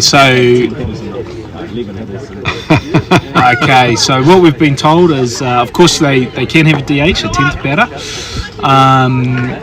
You can do pitches of catcher, but you can't have a pitcher bat and a DH bat. So he had to be replaced. So that's what they were just trying to work out.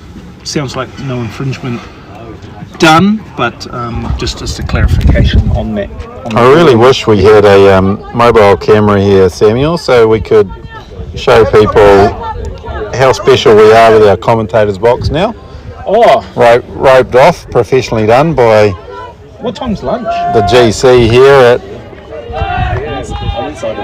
Follett Field. Oh, well, we've got our new production staff. He's been roped into it. All right, here we go. I just lost my app, so I'm just slowly bringing that up for you guys as well. So we are starting the top of the 4th, 5-3 to Guam. And Blake we've got- Percy at the plate, obviously made that final out. Oh, big swing and a big pitch. 65 coming in from Parks. I think that's his fastest pitch of today. Great strike by him. Percy swinging at it, just unfortunately not catching up to it.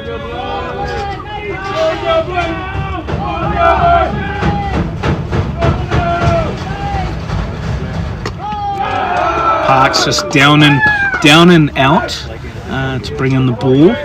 Percy showing his patience on that. 67 on that one. Ooh, okay. So Blake Percy, player that comes from Tauranga, just out of Auckland. They don't have a league there, so he plays for the Hamilton Raiders in the Auckland competition. Oh, he's on that, but that has popped straight up. It is going to be foul. Heads, commentator, crowd, yep, and that is foul just over the dugout. Looked like that was going straight up, but the wind is really blowing in now and took that foul by a long way. Starting to really drive. How much is that going to affect these pitches, Roy? Because they effectively are pitching with a sideways wind here. This is what you call home field advantage, Samuel. So the New Zealand team, very used to these conditions. I've talked to all of the travelling teams, and it is the wind that they struggle with the most. So just inside ball there, it is 67 again. So It seems to me Parks is warmed up and throwing. It's not high velocity pitching. Ooh, Carlos leaving that on the outside there. Few oohs around the park there. Full count. Great mind, Samuel.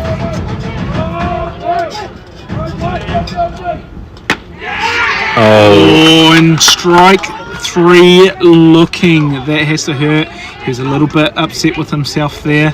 Froze him on the inside corner. 66 mile an hour. Park getting into his work. And Max, number 41, Max McKay coming up to the plate now. Of course, some beautiful running from him earlier, and a great at-bat from him when New Zealand needed it most, starting their rally in that last innings. Yes, he poked that nice little single into left field, little opposite field hitting from Max.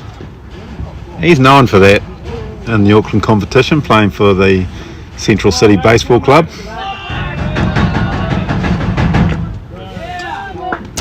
Just looking at that, leaving that.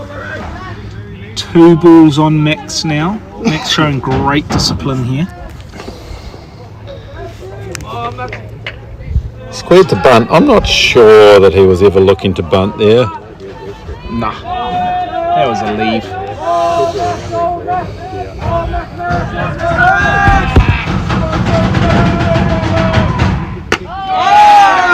Something a bit different. I like this from that pitcher. 2 low balls coming in with a high ball now. Pushing Max off a little bit. I like that. Nice balmy 66 miles an hour. I think Max likes it as well, as he's way ahead in the count. And there is a walk for Max. And knowing Max, he'll be happy with the walk, but he won't be elated. I think Max is a real hitter at heart. Oh, he's a hitter, Samuel, but he's a team man. Yep. Get on base any way you can. He'll be happy, and taking his sliding glove from the coach now, he is a little speedster. He'll be looking at his opportunity to get into scoring position, wanting to steal, while his teammate McKinley coming in, and we've got time from Guam again. And this is what you get in Little League Baseball, as we've said a few times. It's all about pitch counts, it's all about manoeuvring your pitching staff for later on in the tournament. And if we have a new pitcher coming on, he's coming on with runner on first. Max got his mum's oven mitt on his hand, ready to run. And we've got the top of the order. So it looks as though this was just a visit. He just wanted to give his pitcher some instructions. And our boy Park will continue on the mound.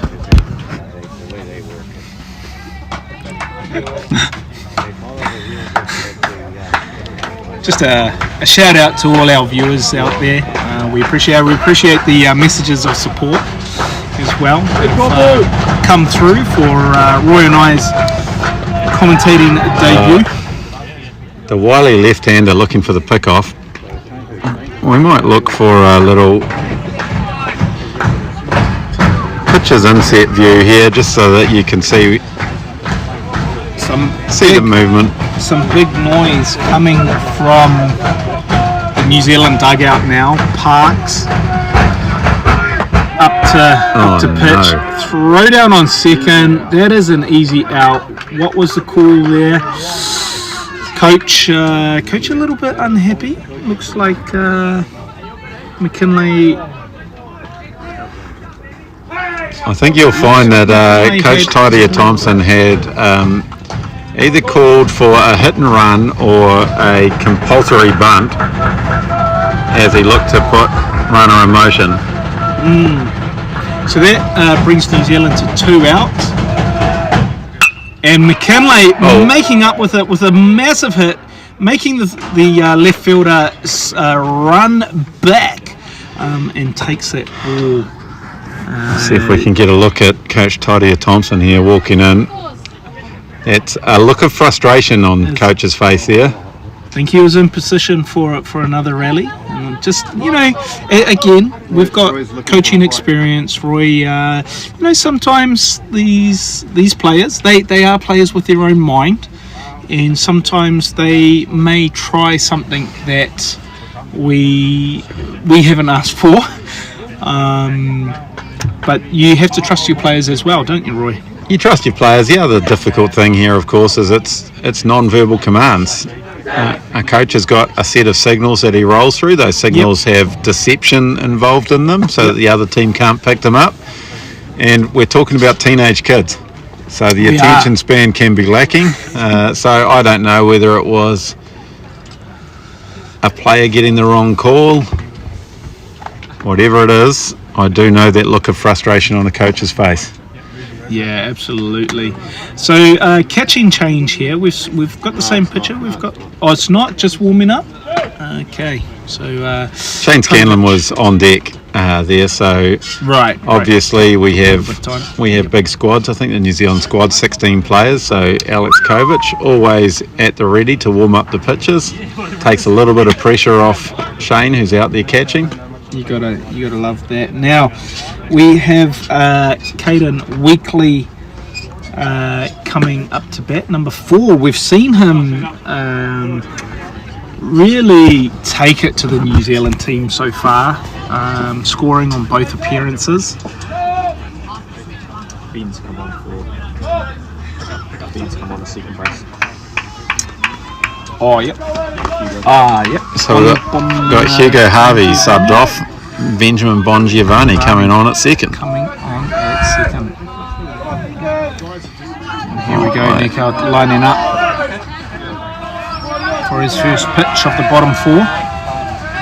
Which has reminded me, Samuel, we've got a little bit of a job to do.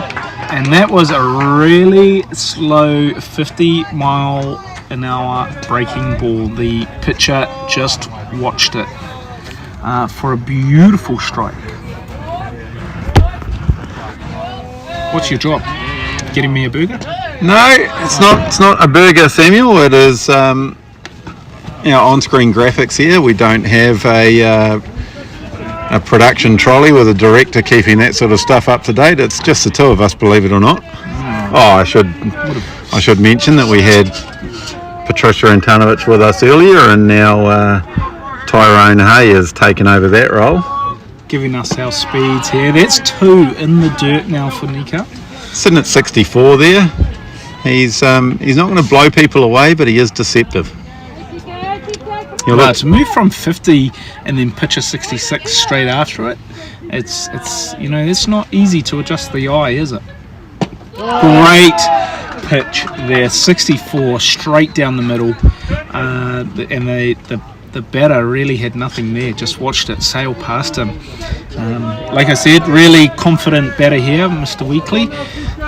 He's really taken it to New Zealand team so far, and I'm sure he'll be wanting to add to it. There he goes, straight to shortstop to third, easy out on first. That is a great play, doing the basics right. A 6-3 play to record the first out of the bottom 4. Corbin McKinley looking pretty safe there at short.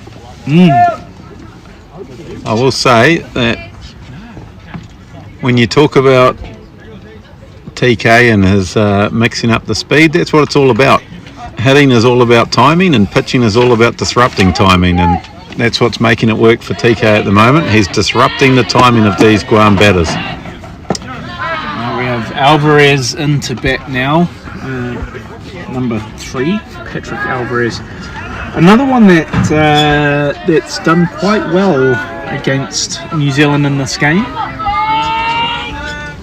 So we'll be looking for his opportunity. Sitting at 1-1, 1 ball, 1 strike. Great pitch there. It was a great pitch. Coming in at 60 miles there. As that wind picks up again. And as I realised that when I updated my little graphic, I forgot to put it back on the screen. Just a little grounder out to third. TJ there.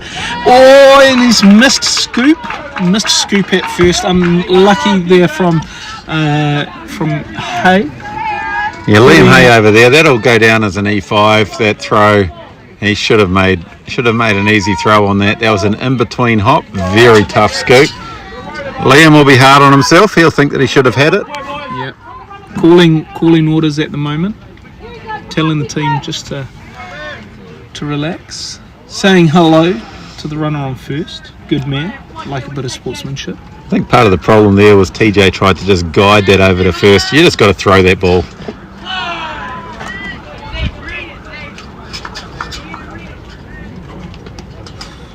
Right, just really checking that runner. We have seen Alvarez speed today. Of course, scoring a run earlier in the game, stealing the base. Might have been that speed that put a little bit of pressure on TJ as he looked to get that ball across. Just realised that Alvarez is slightly quicker than he thought. And there he goes. It's down. He's missed it, unfortunately.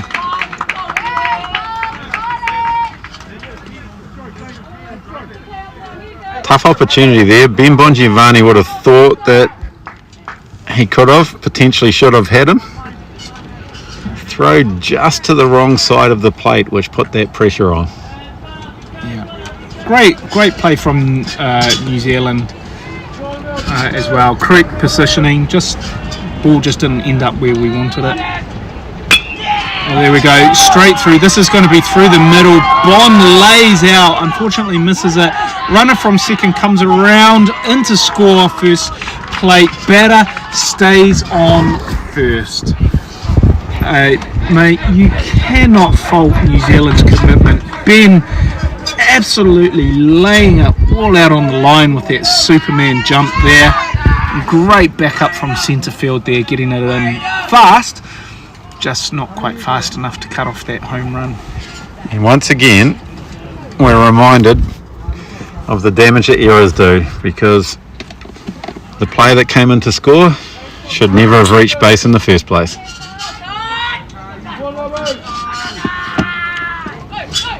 And Guam go again.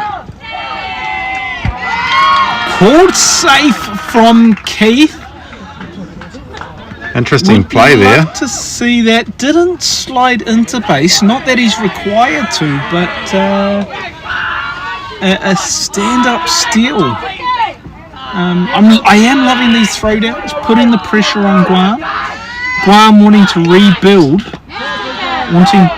rebuild their lead that was cut in the last inning. Something that Guam have been very consistent with is putting the pressure on with base running, and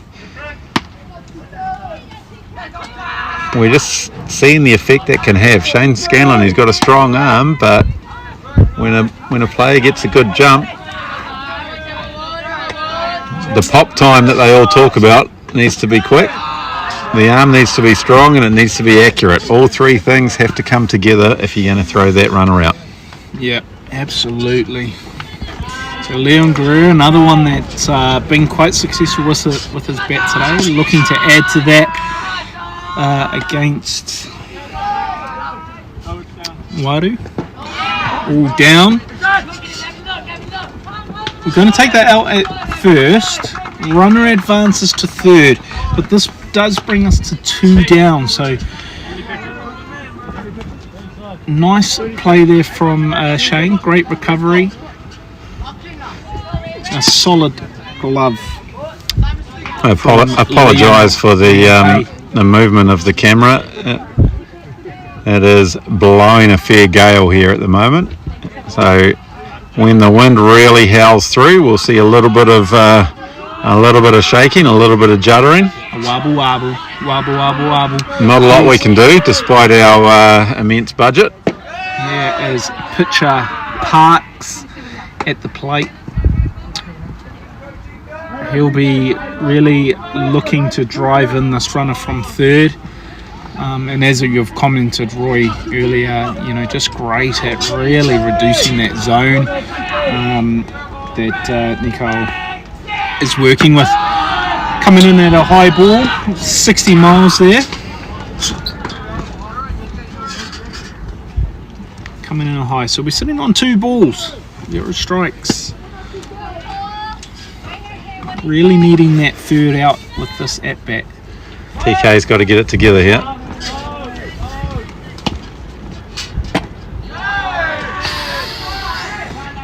You hear there the New Zealand players calling bunt, the New Zealand coaches calling no, no, no. They realised he was not going to be laying down a bunt there. Not on 2 outs.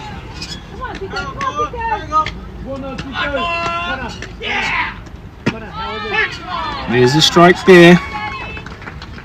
Park's not even looking. No, He's just trying to put the pitcher off. absolutely. So sitting at 3-1 count here. First pitch at the at-bat. First strike, sorry.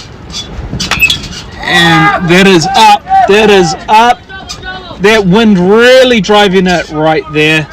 Driving it foul. As we've mentioned, a great pop-up. Would have been great play down the line, but that wind really just driving it into foul territory in right field there. So we've got a full count now, Samuel. We do have a full count. Way to work it back from Nikau Waru. I like that. He was three balls, so 0 strikes, and he's worked it back to a full count. Credit to the pitcher. Got to finish him off though. And he's got this. He's seen it. It's right field and into the glove at right field, saving that run from coming in. Fantastic work. Fantastic glove.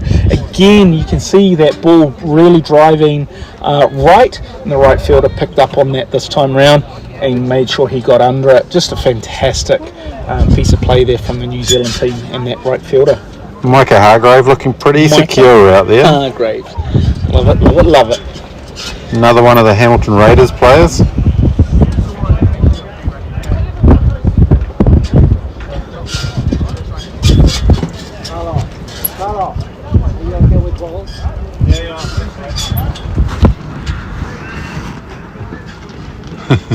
Yeah. Is it twisted? No. It's like the angle of it's all fine. It's just rattling about in the wind. So just commenting here to our massive production crew that with this wind really whistling in now, we've got a little bit of movement on the camera. Our camera's elevated to try to get you a bit of a view of the whole ground. Right, we do have a pitching change here for Guam. Let me just try find a name here. It is Acosta.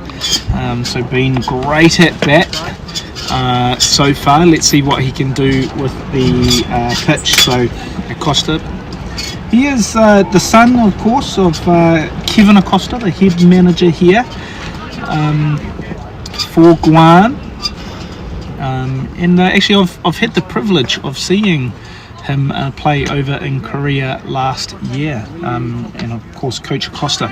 I believe I have Coach Acosta's Guam hat from last season sitting at my house. I do like this approach. When it's your day, sometimes it's your day. So do it all, son. Do it all.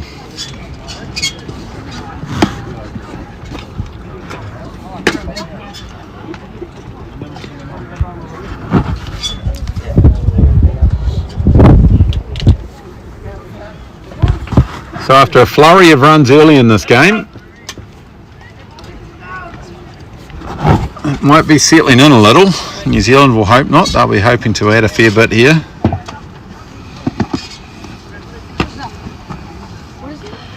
Top of the fifth, Guam up 6-3 if I'm not mistaken. Yep, no, you are not mistaken. So here we are, top of the fifth. Batter up, Shane Scanlon. Really wanting to get on base. Bit of chitter chatter there between batter and catcher. These catches stick together, Samuel. Yeah. I have to say, in my experience, one of the best things about these trips is that whilst you're trying to beat each other and you're enjoying the competition on the diamond, these guys become lifelong friends at the hotel. We got 68 from Acosta on that first pitch. Bit of an off-speed one there, maybe. 63. He's just finding his zone now.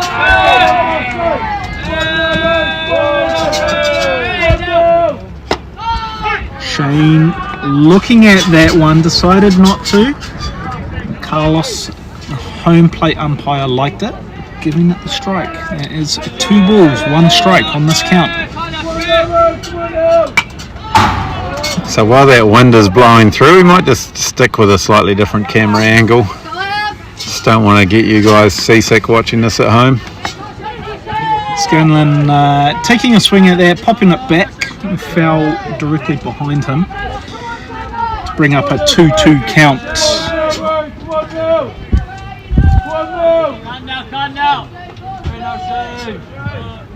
That one in the dirt to bring up a full count here. Acosta laughing at himself, which I love to see. 73 miles on that ball, but laughing at him, throwing it in the dirt, and that's a picture showing that he's enjoying himself up there. Oh, he's having a day.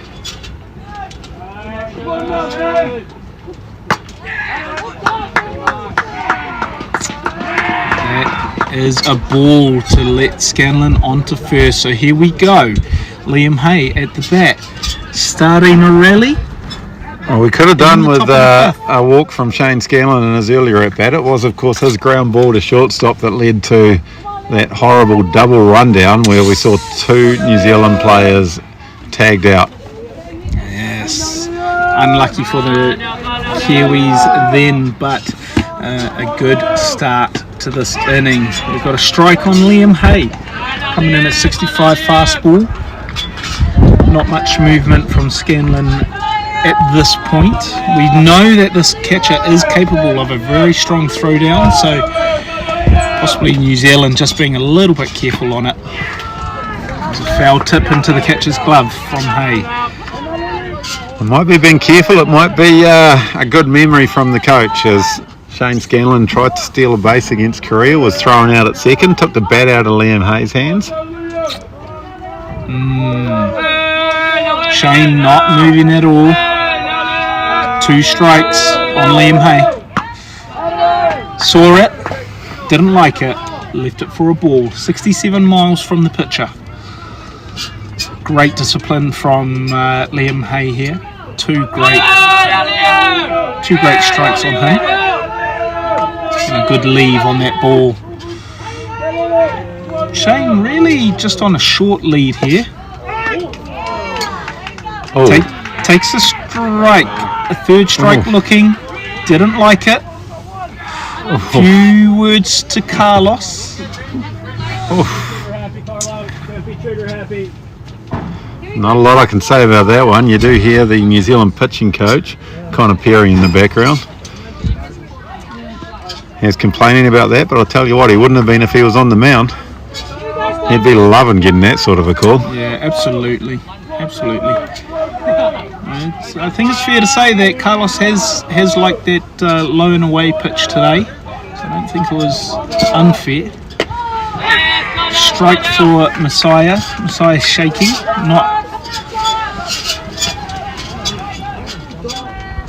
not taking that swing. Shane still keeping a short lead. They are keeping a close eye on Shane at the moment, perceiving him as a real threat. Messiah, foul tip into the catcher's glove. Shane will be appreciating that they are respecting his speed. I'm not sure it is always respected for a catcher. Sitting on 2 strikes on Messiah. Messiah leaving it for a high. We're seeing the 68 miles from the pitcher. You see there, a bit of a pattern there. 2 strikes and then a high one.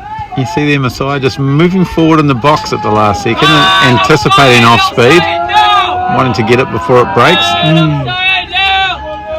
See if this pitcher follows his pattern, coming in low. Yep. See it. It's out at 2, out at 1, double play grounder. It is a 6-4-3 double play, a 6-4-3 double play to Messiah. Just That's an unlucky It's a brutal way for an innings to end for the New Zealand team, but Guam are pumped.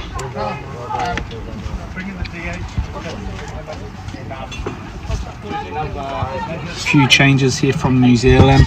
It is coming down to crunch time for New Zealand. You know, we're going into the 6th inning. Obviously, we've got the bottom of the 5 with Guam at bat. We're going to need a big inning from Nico Waru if he resumes pitching. And then we really need a big at bat next inning to keep New Zealand in this. Of course, only 3 runs behind. We've seen how fast we can rack up the runs. Just need to be doing those basics and getting that contact right.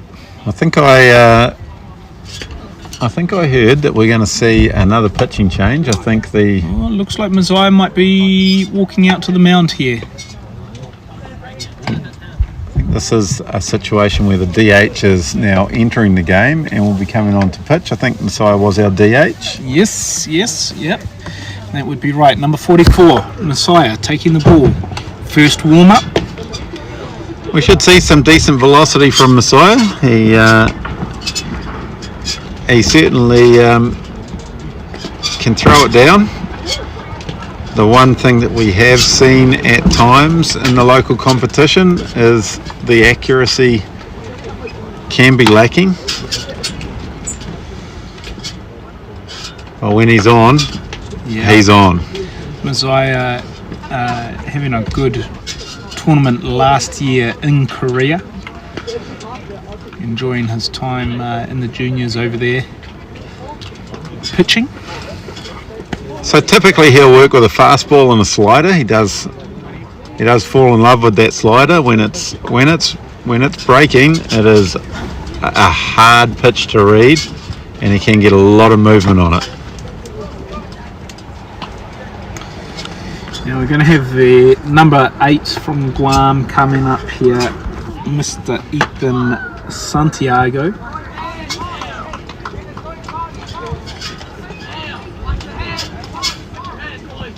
He'll be hungry for a hit, going hitless in this game so far.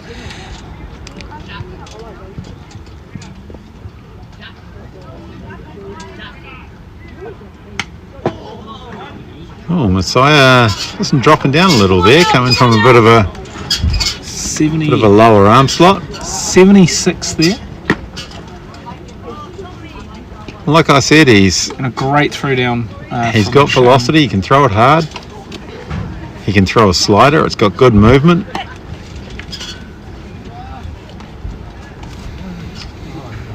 And when he's on his game, he is very, very difficult to hit. Oh, here we go, batter up. Bottom of the 5th. Guam leading 6-3. Messiah taking the pitch. Santiago taking the bat. Very fast, 75-mile ball, high inside pitch there to open the inning.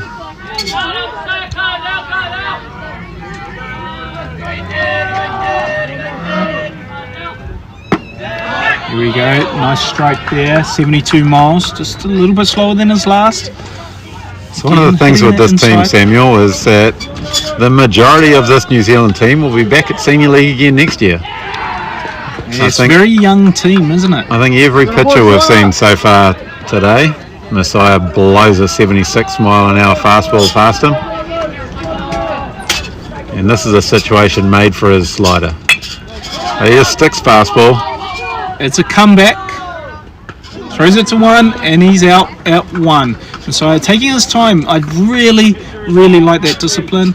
He was off balance when he received that ball, a comeback ball off the batter, and just took his time, reset his feet, repositioned his body, and a nice throw to first to record the first out of the bottom 5.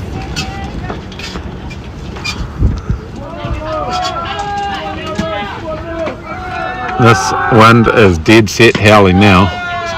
It's really coming in. So I believe that was a ball. I didn't see a call from... It was ball, fastball up, 77 mile an hour. Messiah really getting into his work. There is. That is a 63-mile strike right there. Batter had no response. Did that look like a curveball that he's added into his arsenal rather than his slider? It's a slider that I like, but the curveball did some real damage. Strike right across the belt there at 77 miles.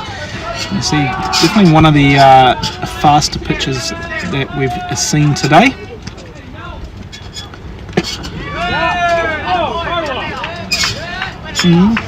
Ball just on the outside.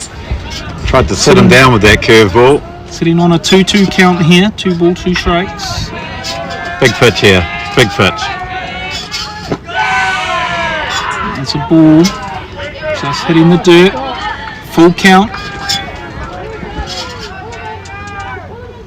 See what Messiah does here to get out of this.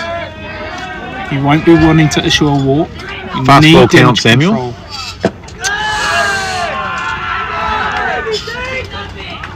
And this is often the problem. He's throwing an absolutely filthy curveball for a strike. He's throwing a 77 mile an hour fastball for a strike. But you need to be able to throw 3 strikes. Yeah, look, it is tough. You know, New Zealand needed a big innings here. They need damage control. They've let a runner, you know, on base, but still only at first. And I still expect big things from New Zealand this inning here. It'll be really interesting to see here if they put this runner in motion. Messiah can be slow to the plate at first, but he also has a deceptive move, quick to the plate, which you saw there. Great strike there, 73 miles, straight, middle. I think if we see that mixing up the timing from Messiah, we could potentially see a runner thrown out. Batter swings extremely late on that 74 mile pitch.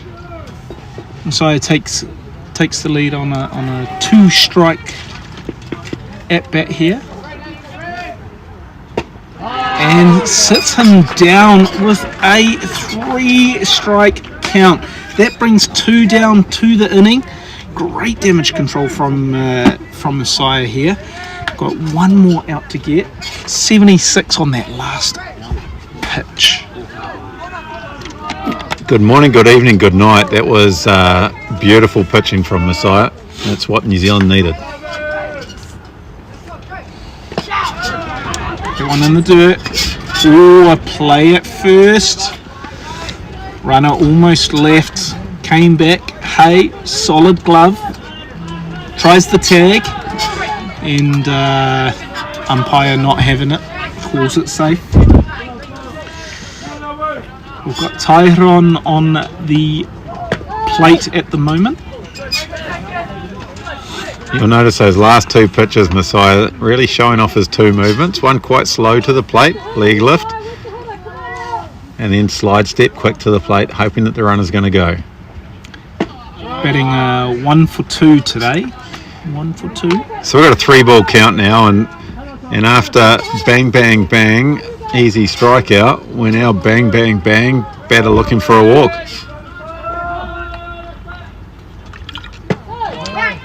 Great strike there. Another play at first. You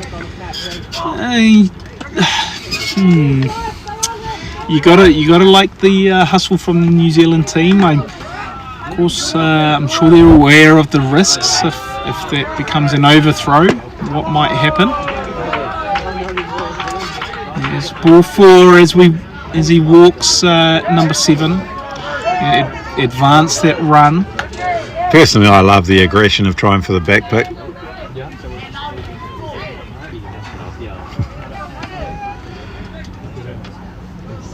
If you can back pick a player that can really turn an innings around in a hurry.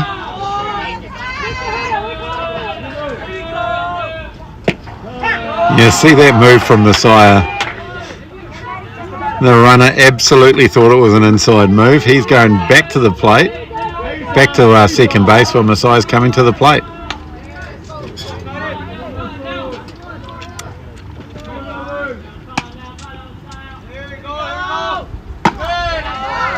Ball high, 73 miles.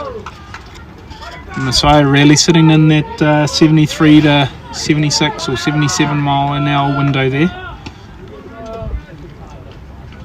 Really looking at the runner on second. Runner on second taking a decent lead. Well, I'm not sure about that call. 2 balls, 1 strike. 62 mile an hour curveball, and when he struggled a little with his control, I think that's a time where you just go fastball down the middle and let's see if this guy can hit it. Bond. And now suddenly we're behind in the count 3-1. 3-1. Ben Bongiovanni just dancing around a bit over on second base, trying to put that runner off his tempo. It'll be interesting to see whether Guam give this batter a green light.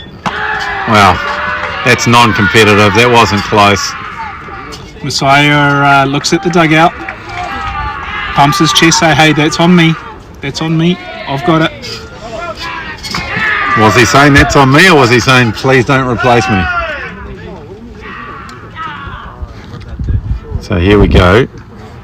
Pitching coach Connor Perry taking the walk out.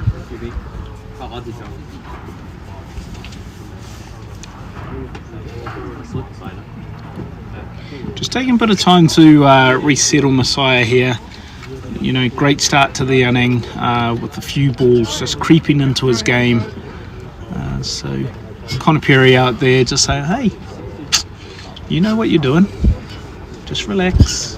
And this is one of those times when it probably is a pitching coach saying just throw strikes. Connor Perry has been known to fall out of bed and throw 90 mile an hour strikes, so he is one person who truly does believe it's not that hard. Alright, so as we get started, we've got Alvarez at the plate for Guam, of course a player that has taken it to the New Zealand team today, Messiah. Still on the mound, and we've got bases loaded, 2 out on Guam. Guam still leading 6-3. You really did not want this situation. Alvarez up, bases loaded. No, you did not, but here we are. Runner on second, really trying to draw a throw down. Shane not having any of it. If you are just joining us in our broadcast, welcome. It's great to have you here. Asia Pacific. Great piece there. Ben. And out. Yep, stopping the score. That was damage control at its finest. Ben Bongiovanni taking the grounder, taking his time, throwing to first for Liam Hay to take the final out of the bottom of the 5th. There'll be some relief over in that New Zealand dugout. Absolutely. And at the same time, we've probably got a situation of Connor Perry saying, see, send me out there, I'll make sure we get out of it. Yes, sir. All right. So top of the 6th, we're coming down into the crunchy point of the game now, Roy. New Zealand behind a little bit, but little glimpses of hope. Well, it gets interesting here. This is where these kids at the end of a long day, who's still got their head in it?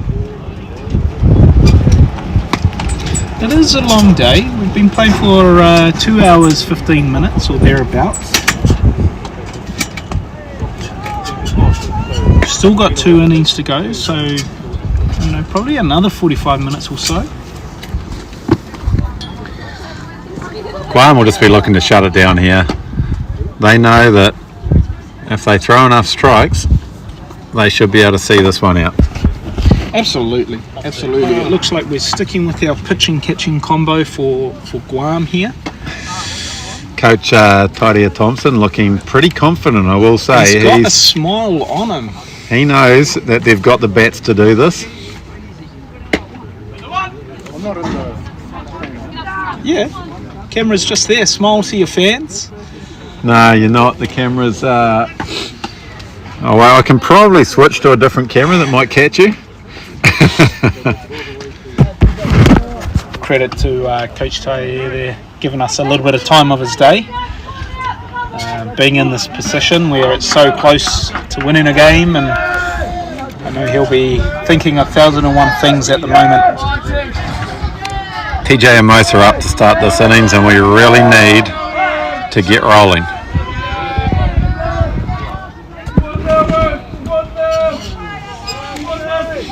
Here comes the first pitch in the dirt. 67, but in the dirt. One of those situations here where TJ's known for his power hitting, but he just needs to get on base. He does. Just needs to make simple contact here. I think I'm going to follow you there, Samuel, reaching for the jacket as the sun goes down a little and the wind comes up. Massive hit. Great field by shortstop.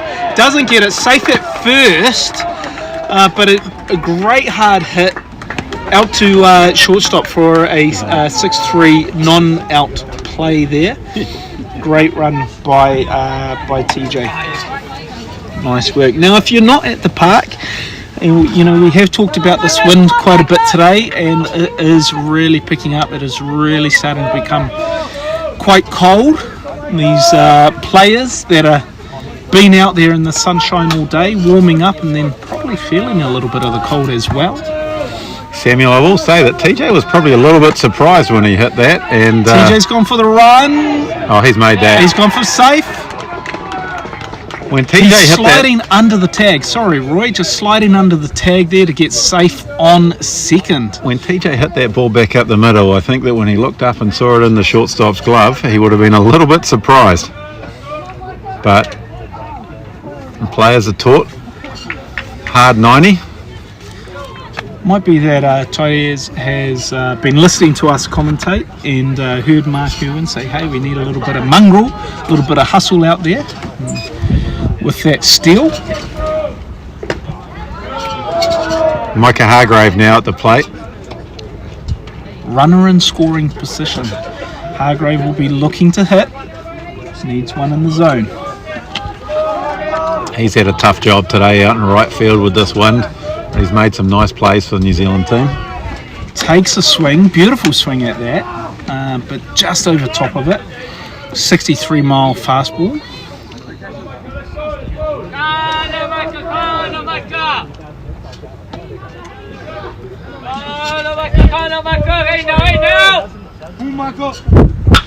And he's got a piece of that. It's out to right field. It's dropped down. Hargrave safe at first. TJ running to third. He's being held at third by Taidea. Even though there was no play by the right fielder, we kept him at third. I like that. Nice safe play. Runners in on the corners now as Ben enters for his first at bat. He'll be looking again just for a bit of contact, just to drive forward, just to get New Zealand back into this game, sitting at 6-3. Samuel, I think you'll find that off the bat, TJ had to hold, thinking that that could have carried to right field, but the wind really knocked it down. It was never going to right field. Yes, I was watching the ball, so no, you're probably 100% right. It makes sense, just having to hold. And we get that situation of a first and third play. Guam trying essentially the trick play. So look like they're trying to get the guy stealing. Second baseman comes in, meets the ball, hoping to get TJ breaking home. TJ didn't fall for it though. And so here we have Hargrave on second. We've got two runners in scoring position now. Ben Bongiovanni. This guy's got ice in his veins. Ben representing the tying run. Takes a big hack at it, at that low ball. 65-mile low ball. Just coming over on top of it. Taidea Thompson giving him the signals. Sitting on a 1-1 count for Ben. Pitcher calls time. There's a few players in this New Zealand team that are quite comfortable hitting with two strikes on them. Ben Bongiovanni is one of them. That wind's starting to kick up a bit of dust off the diamond as well. Pitcher taking his time. puts it into the zone. 1-1. Ben a little bit unhappy about that. Well, I guess the one thing I can say is he's been pretty consistent on calling that ball Down and away. outside corner. He likes it.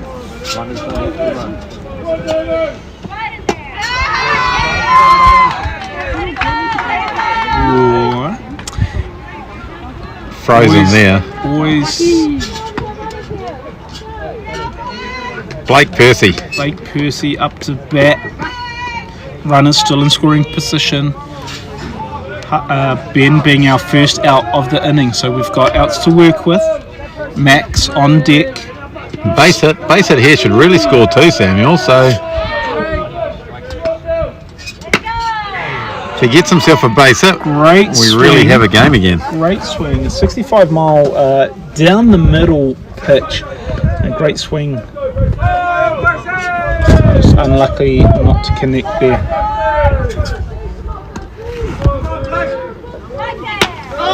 Percy leaving a high ball.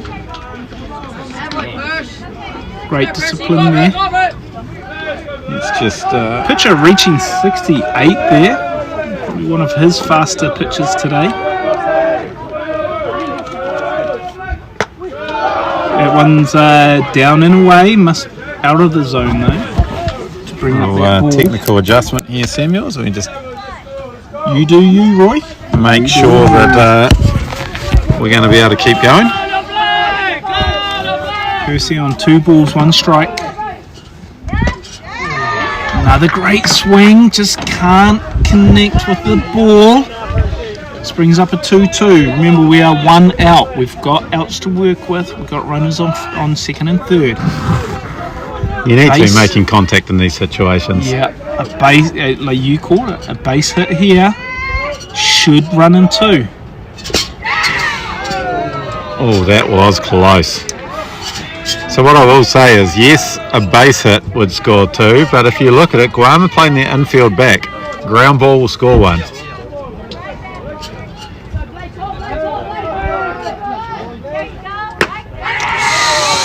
Swinging strike, unlucky there from Percy. That brings up Max. We've seen a good at-bats from Max, very productive at-bats from Max today. And we have called time from Guam again. We're going to see a pitching change again. Just managing those pitching counts.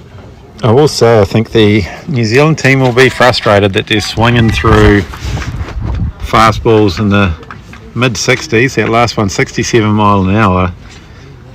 Blake Percy plays Premier Division baseball here. He would have seen many fastballs 15, 20 mile an hour faster than that he's put bat on. So to be missing those will be frustrating them. And now a new pitcher here, Ty Malunga, coming in. He's had a bit of a quiet game so far at bat. Let's see what he can do with pitching. Showing good control in his warm-ups. See the Guam infield there, just gathering in behind the pitcher's mound. Give the new pitcher some support. And at the same time, we see Coach Taidia Thompson over at third base talking to his runners, explaining the situation. Probably reminded them of how many outs there are, 20 times by now. Just to remind you, it is 2 out, so now needs a base hit for runs to score. This New Zealand team are in a position where just a ground ball back up the middle. Yep, that pitcher just reaching 70 miles on that last warm-up there. So slightly faster, 71, but a loss of control. Let's see what he brings to the game. Is your scoring app operational there, Samuel? Or has this pitcher already thrown a few in the game against Korea? I think I do remember him coming on at one against Indonesia. Sorry, I think I remember him coming on to shut the game out.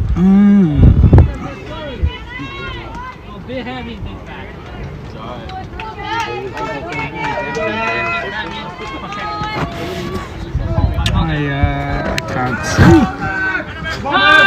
That's all right, we'll get there. So Max McKay stepping into the box. A real opportunity here for Max.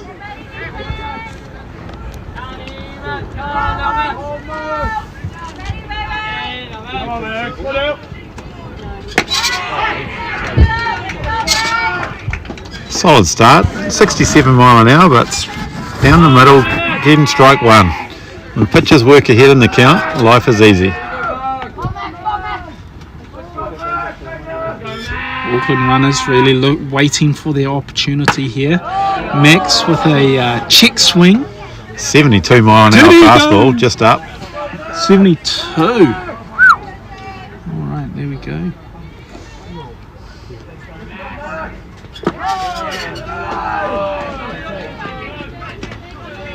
Max now fighting back, he's ahead in the count. 2 balls, 1 strike. Following up with another 72, so 72 and a 72.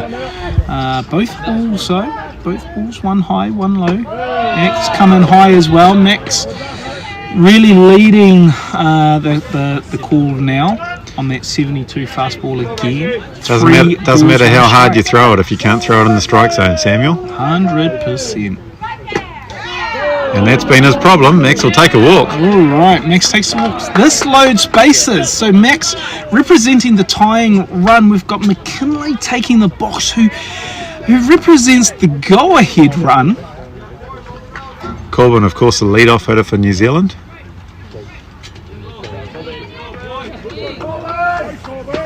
He knows he doesn't need to do too much. It doesn't need to be a grand slam. He just needs a base hit. Oh, it would be nice to see a grand slam. I would not complain about a grand slam, Samuel. 73 miles blows past Corbin there with a great swing, just couldn't catch up to it.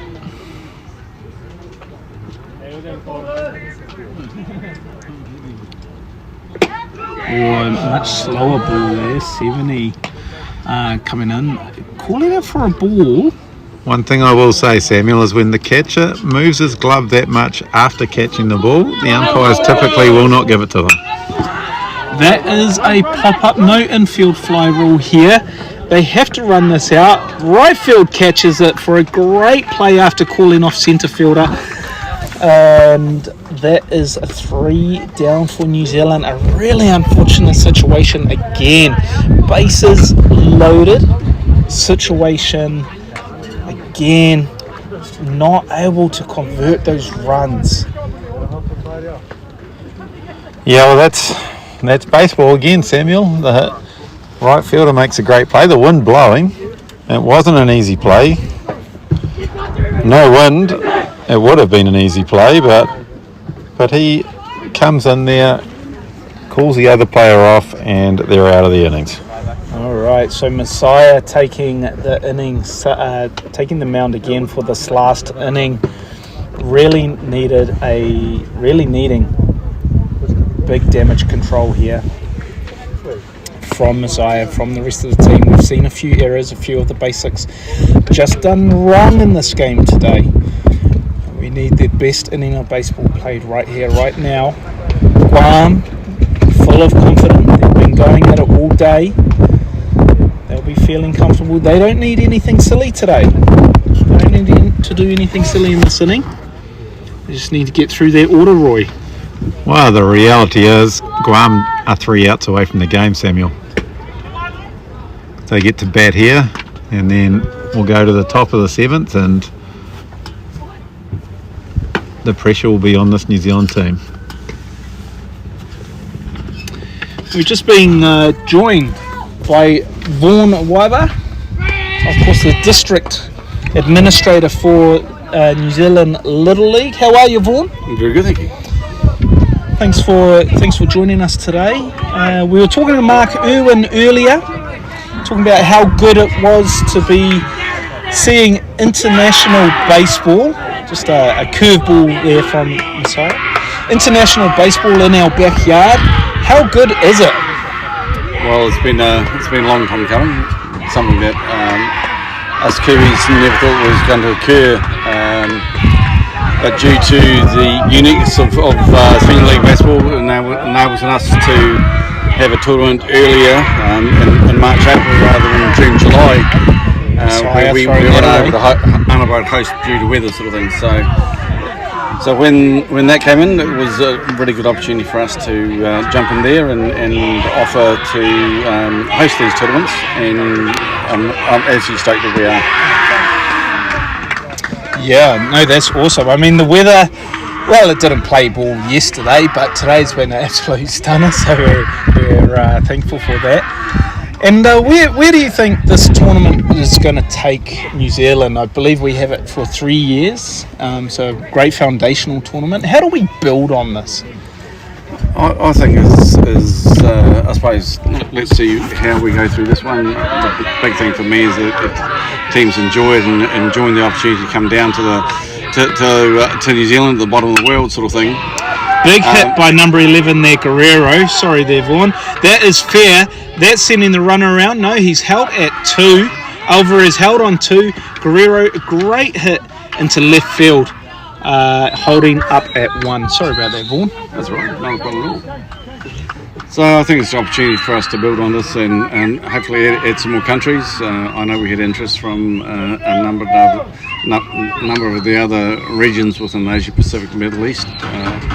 And I'm hoping that it gets back that good quality baseball was held down here and we get to do it all again. Absolutely, and who wouldn't want to do it again? Viewers, honestly, if you're watching this, the sun's out, beautiful baseball, all thanks to all the volunteers that have put in their effort, including Vaughan as our DA. That's a big hit outright. Hargraves gets it. Great throw in, holding the runners there. Great backup by Shane. Great glove. He's just had that glove all day. That's absolutely fantastic. Vaughan, thank you so much for your time, mate. Really do appreciate it.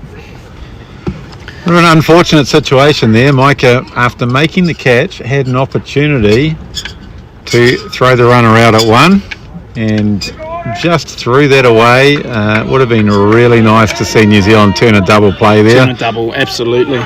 So little situations that just New Zealand have not been able to complete some of those plays. Guam getting really noisy in their dugout now. Wow, that's interesting there. Catcher not really attempting to help his pitcher out by catching that one up and into the zone. Going with the ball. There we go, beautiful strike from Messiah. 2 runners on, 1 at first, 1 at second. One of the really big skills in the game of baseball. Great swing from Santiago there. Couldn't catch up to it. I think a lot of 69 miles. A lot of kids get it wrong when they hear of pitch framing, and they think it's about grabbing a pitch outside the zone and pulling it in. It's how you present the ball to the umpire, and a catcher can get a pitcher a lot more strikes. Absolutely, that's a foul from Santiago there. To bring up the 1 ball, 2 strike scenario.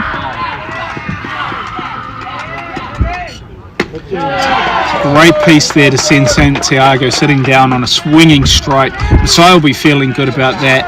Scanlon's getting pumped up, calling the 2 outs now. We are 1 out away for New Zealand to get back at that desperately needed at bat.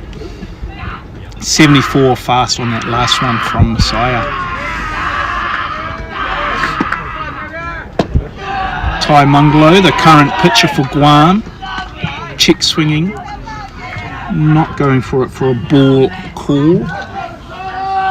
Guam really just holding their runners at the moment on second and first. There we go, straight back at it. Are we there? It is fed through there. It's going to score a run.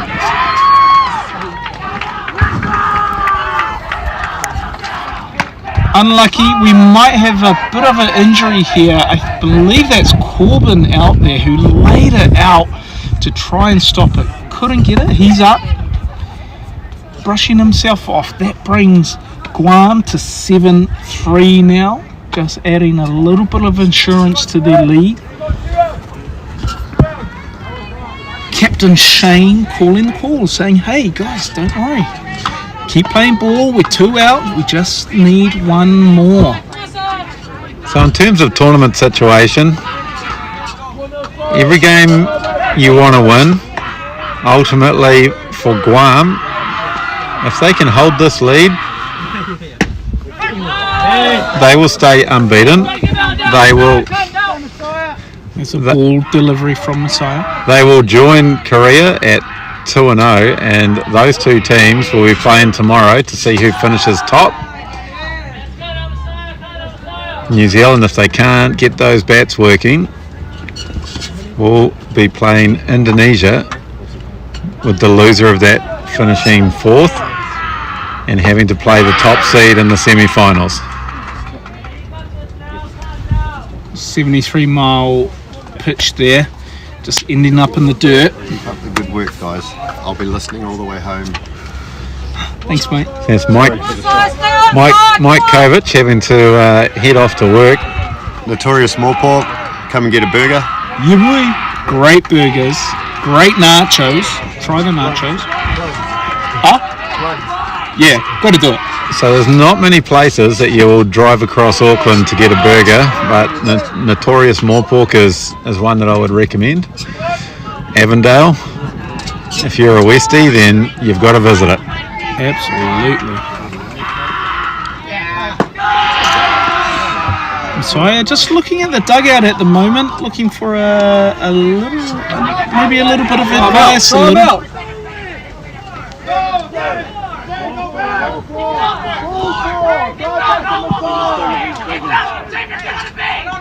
Absolute confusion here. Did they? So some real confusion there from the New Zealand team, who were clearly struggling to count to 4, but that was ball 4, so every runner does get to move up. Right, looks like we're going to have a pitching change here. I think what we saw with that last yeah. play, Samuel, I think we saw what pressure does to teams.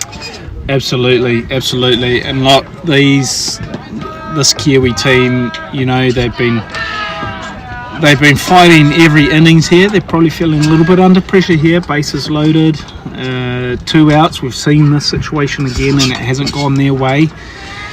They really need it to go their way this time, don't they, Roy? They sure do, and they've made the call to the pen, and it's Thomas Penny who's coming out. And once again, and we've seen it plenty of times in this tournament, a pitcher coming out with bases loaded. I mean, a pitcher coming out at any time can be tough in a game, but coming out with bases loaded, yeesh. Indeed, anybody that's actually stood up there on the mound knows that it's a lonely place, and there's a lot of pressure on that pitcher. Thomas slowly getting into his work. He's sitting at 66 mile an hour there. But what I can tell you is it's not going to be velocity, it's going to be location that matters here, because there is nowhere to put him. Guam really watching this pitcher, watching Penny, seeing what he's serving.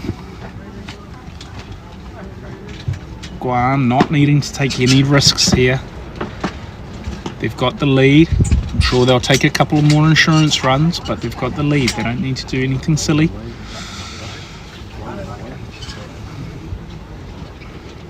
And of course, if or when New Zealand does reply next and takes the lead, we'll still have a reply to get back into it. So the game is not over. This is going to be going down to the wire, right down to the 7th inning. So just another indication of the small baseball community we have in New Zealand. As Thomas Penny's father is our first responder here, our medic on site. So oh, fantastic. It's the parents of these players, the friends of these players, are also all of the volunteers making this tournament happen. There's not a lot of resources for the sport here, but this team will compete the whole way. I think you'll agree with me, Roy, even though we've thanked them multiple times, we'll thank them again, because you can never thank them enough. All their hard work and dedication to the tournament and to the baseball community as we get the first pitch underway. 69 fastball that's fouled, pop-up foul behind us. Thomas will be breathing a sigh of relief getting that strike one in, and let's hope he can keep it coming. Sure can. Ball's lifted to centre, and that should do it. Nice and easy. There we go, and out.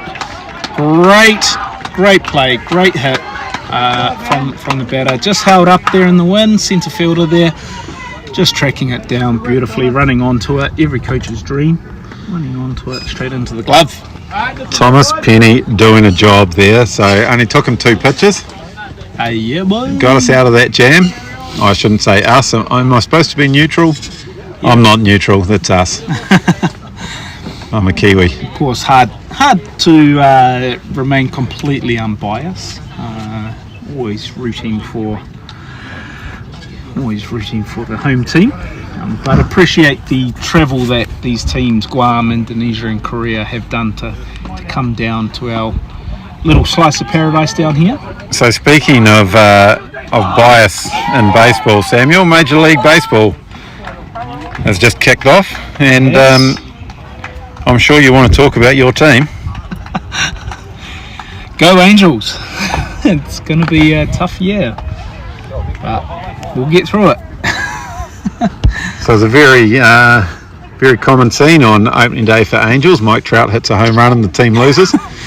Yes. The only hit in the game, Mike Trout home run. The only difference between that game and most Angels games in recent memory is that it wasn't Mike Trout and Shohei hitting home runs and the team still losing. It was just Mike Trout hitting a home run. Yeah, rub it in. And, Shohei, of course, joining crosstown rivals, the old LA Dodgers there.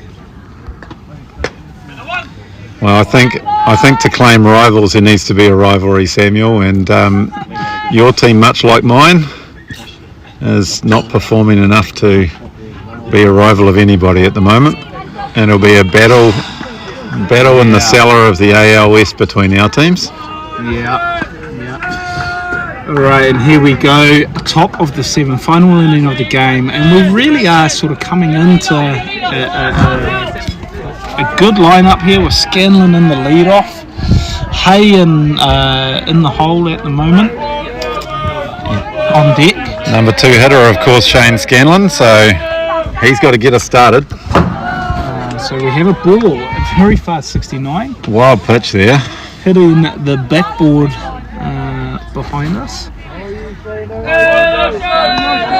really need something from the New Zealand batters today. Shane taking an inside ball, 69 again. I'm sure the coaches would have told him, get on however you can.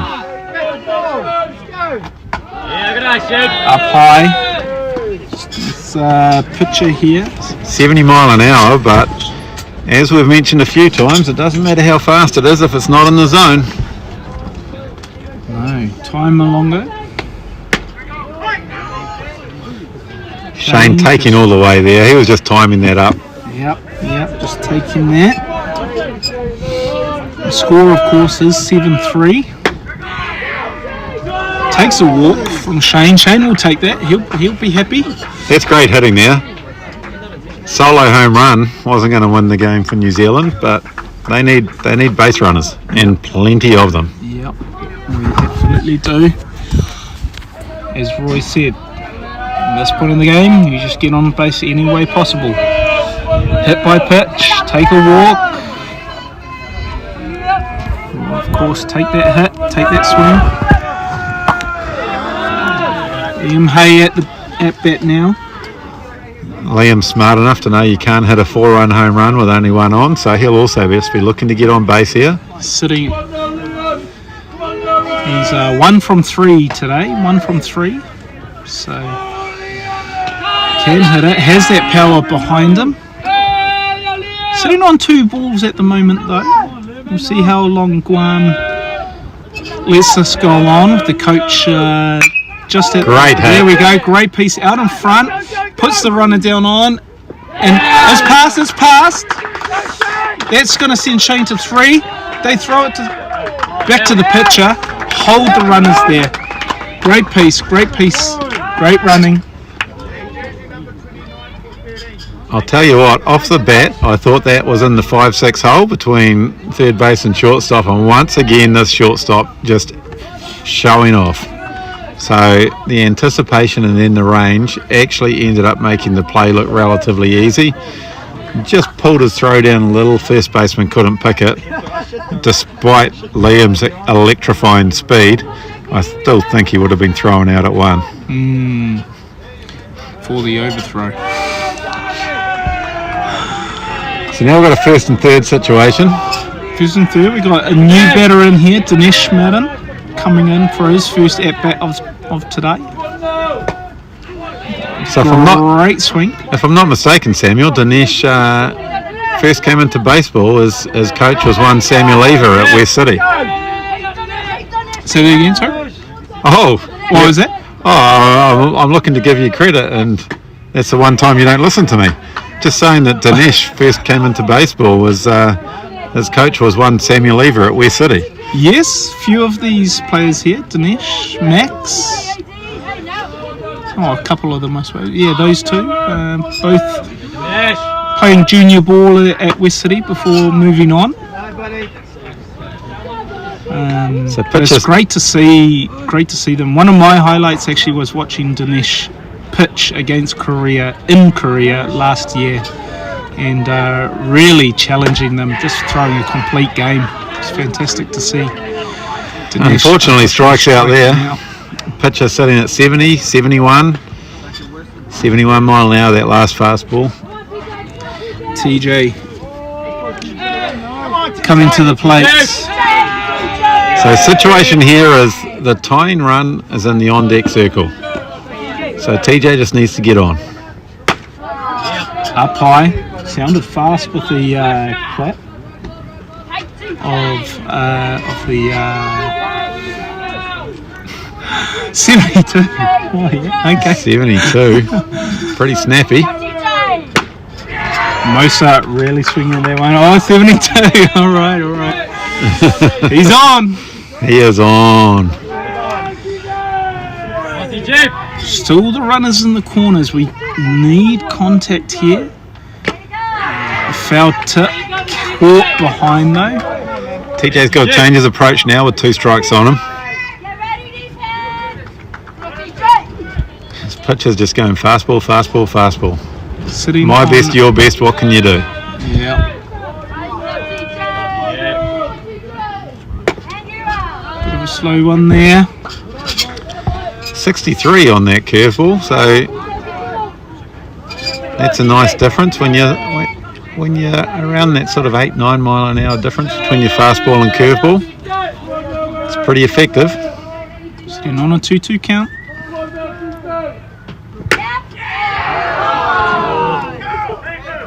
Once again, we see that situation of catcher catching the ball, then moving the glove, and I think that's the problem. 73 mile an hour fastball could have been on the outside corner, but the catcher probably over-exaggerated it. TJ swinging through that for 2 down now. Just blows it past him.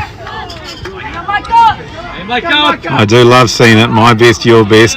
Pitchers to just back themselves. Yep. Now Hargrave coming up. We've seen some great plays from Hargrave today. Let's see if he can do anything with his bat. New Zealand really needing it now. 2 out, 2 on. Guam must be feeling pretty confident now. 1 out away from the game and remaining unbeaten in this tournament.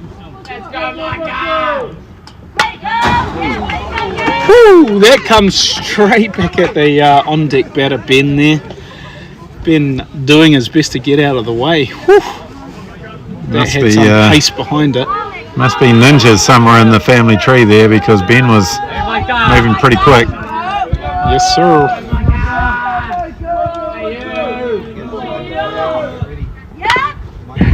Hargrave really battling at this at-bat. New Zealand team down to their last strike. Guam have played a very good game.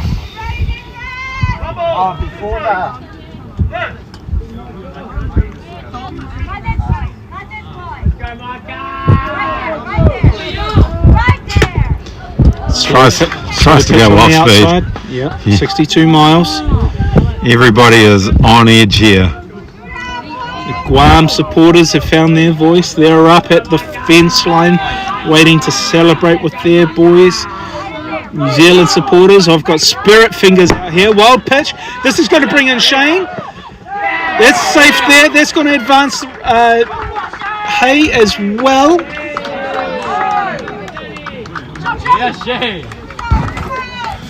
That brings it in, just that little glimmer of hope to bring in bring New Zealand into 4 runs, 7-4.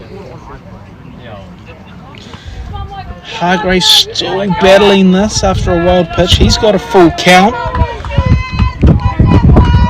Moving Liam Hay into scoring position on the second base there.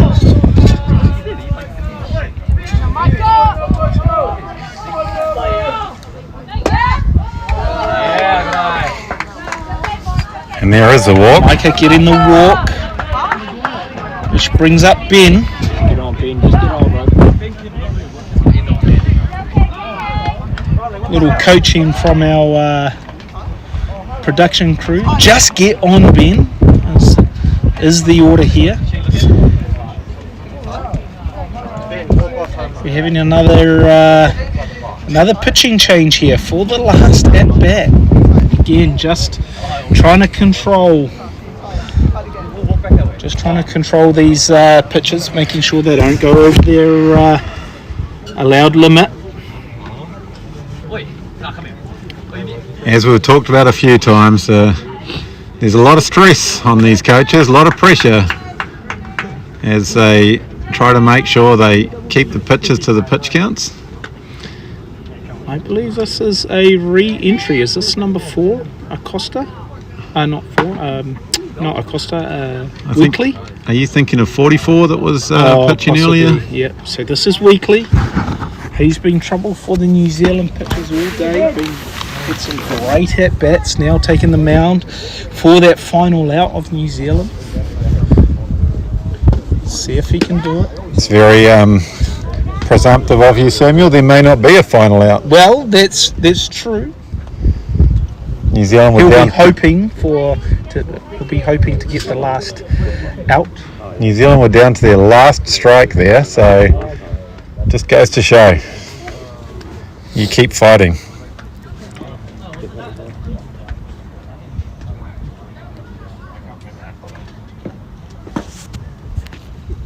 A lull comes over the ground.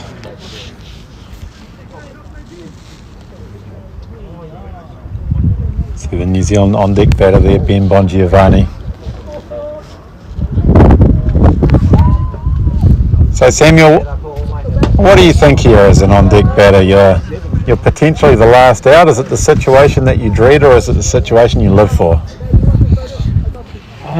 That's a good call. Me personally, it's a challenge I want. I want to use that pressure. I want to feed on that pressure. I think Ben Bongiovanni is also one of those players.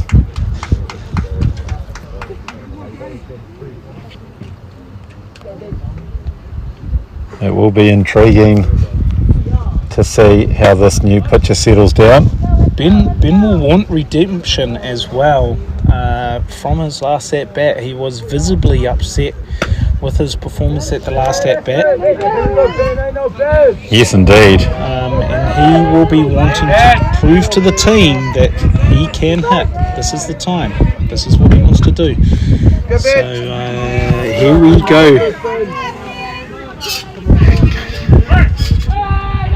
Runners on first and second. Ben at bat. We've got Weekly on the mound for his first pitch. 74 straight away. 74 ball.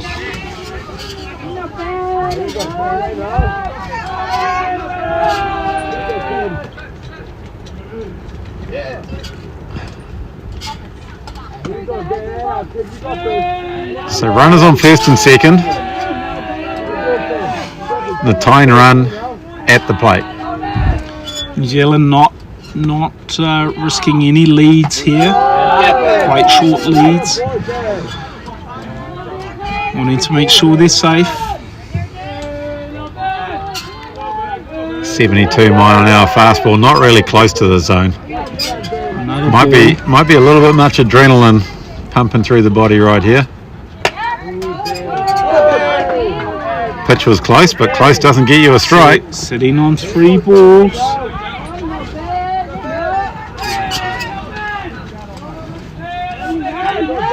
Ben being patient at the plate.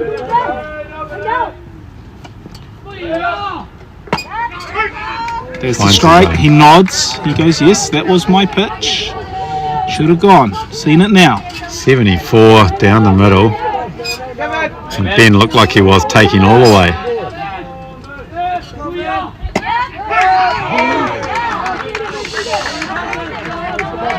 Ben thinking that was a walk. Ben called back to the at-bat. Full count. Pitcher's worked himself back into this. 3 balls, 2 strikes. Liam Hay on 1 and 2. Liam Hay 2 on outs. second base, just checking the count. He'll be in motion. And that's a walk. It's a walk. Liam on the go, ready to steal. So the situation there is, Wow. with that pitch, it doesn't matter what happens, the runners are advancing. Yep. If it's a strikeout, they're going to be jogging back to the dugout. If it's a walk. But if he hits the ball with them in motion, they're likely to score. Bases loaded now. This is the tying run at bat. I think you'll find the tying runners at first now. Oh. New Zealand scoring that earlier run when 74, Shane yes, came I apologise. sliding This in. is the go-ahead run. Bit of excitement here from Samuel. There's more big 75 balls. mile an hour. Adrenaline really starting to pump. Big swing.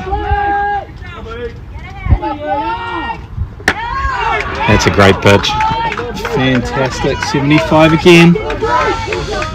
Here we go. 2 strikes. Once again, 1 ball, 2 strikes. New Zealand down to their last strike. 3 batters in a row this situation.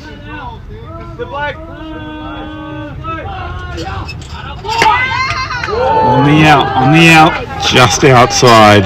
Better confident. Now it's a confident leave leaving that. We've seen that call be called quite a bit today. 2-2 count.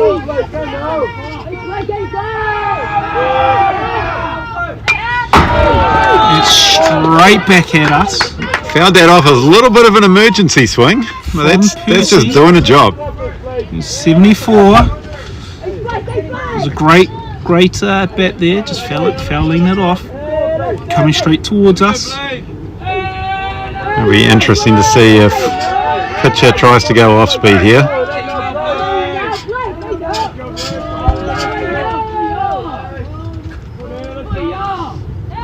No, fastball by him. Is game. That is game. Guam taking it 7-4. Just New Zealand just not being able to get it right in those early innings, Roy. Yeah, some little errors. Ultimately, the game, in my mind, came down to that base running blunder when we had a ground ball to shortstop. Runners didn't need to advance, ended up being 2 out. Yes, that there we also saw some fumbled balls in that first inning that allowed Guam to run up the score in that first inning. And while they cleaned it up, Guam just did not really let them back in this game.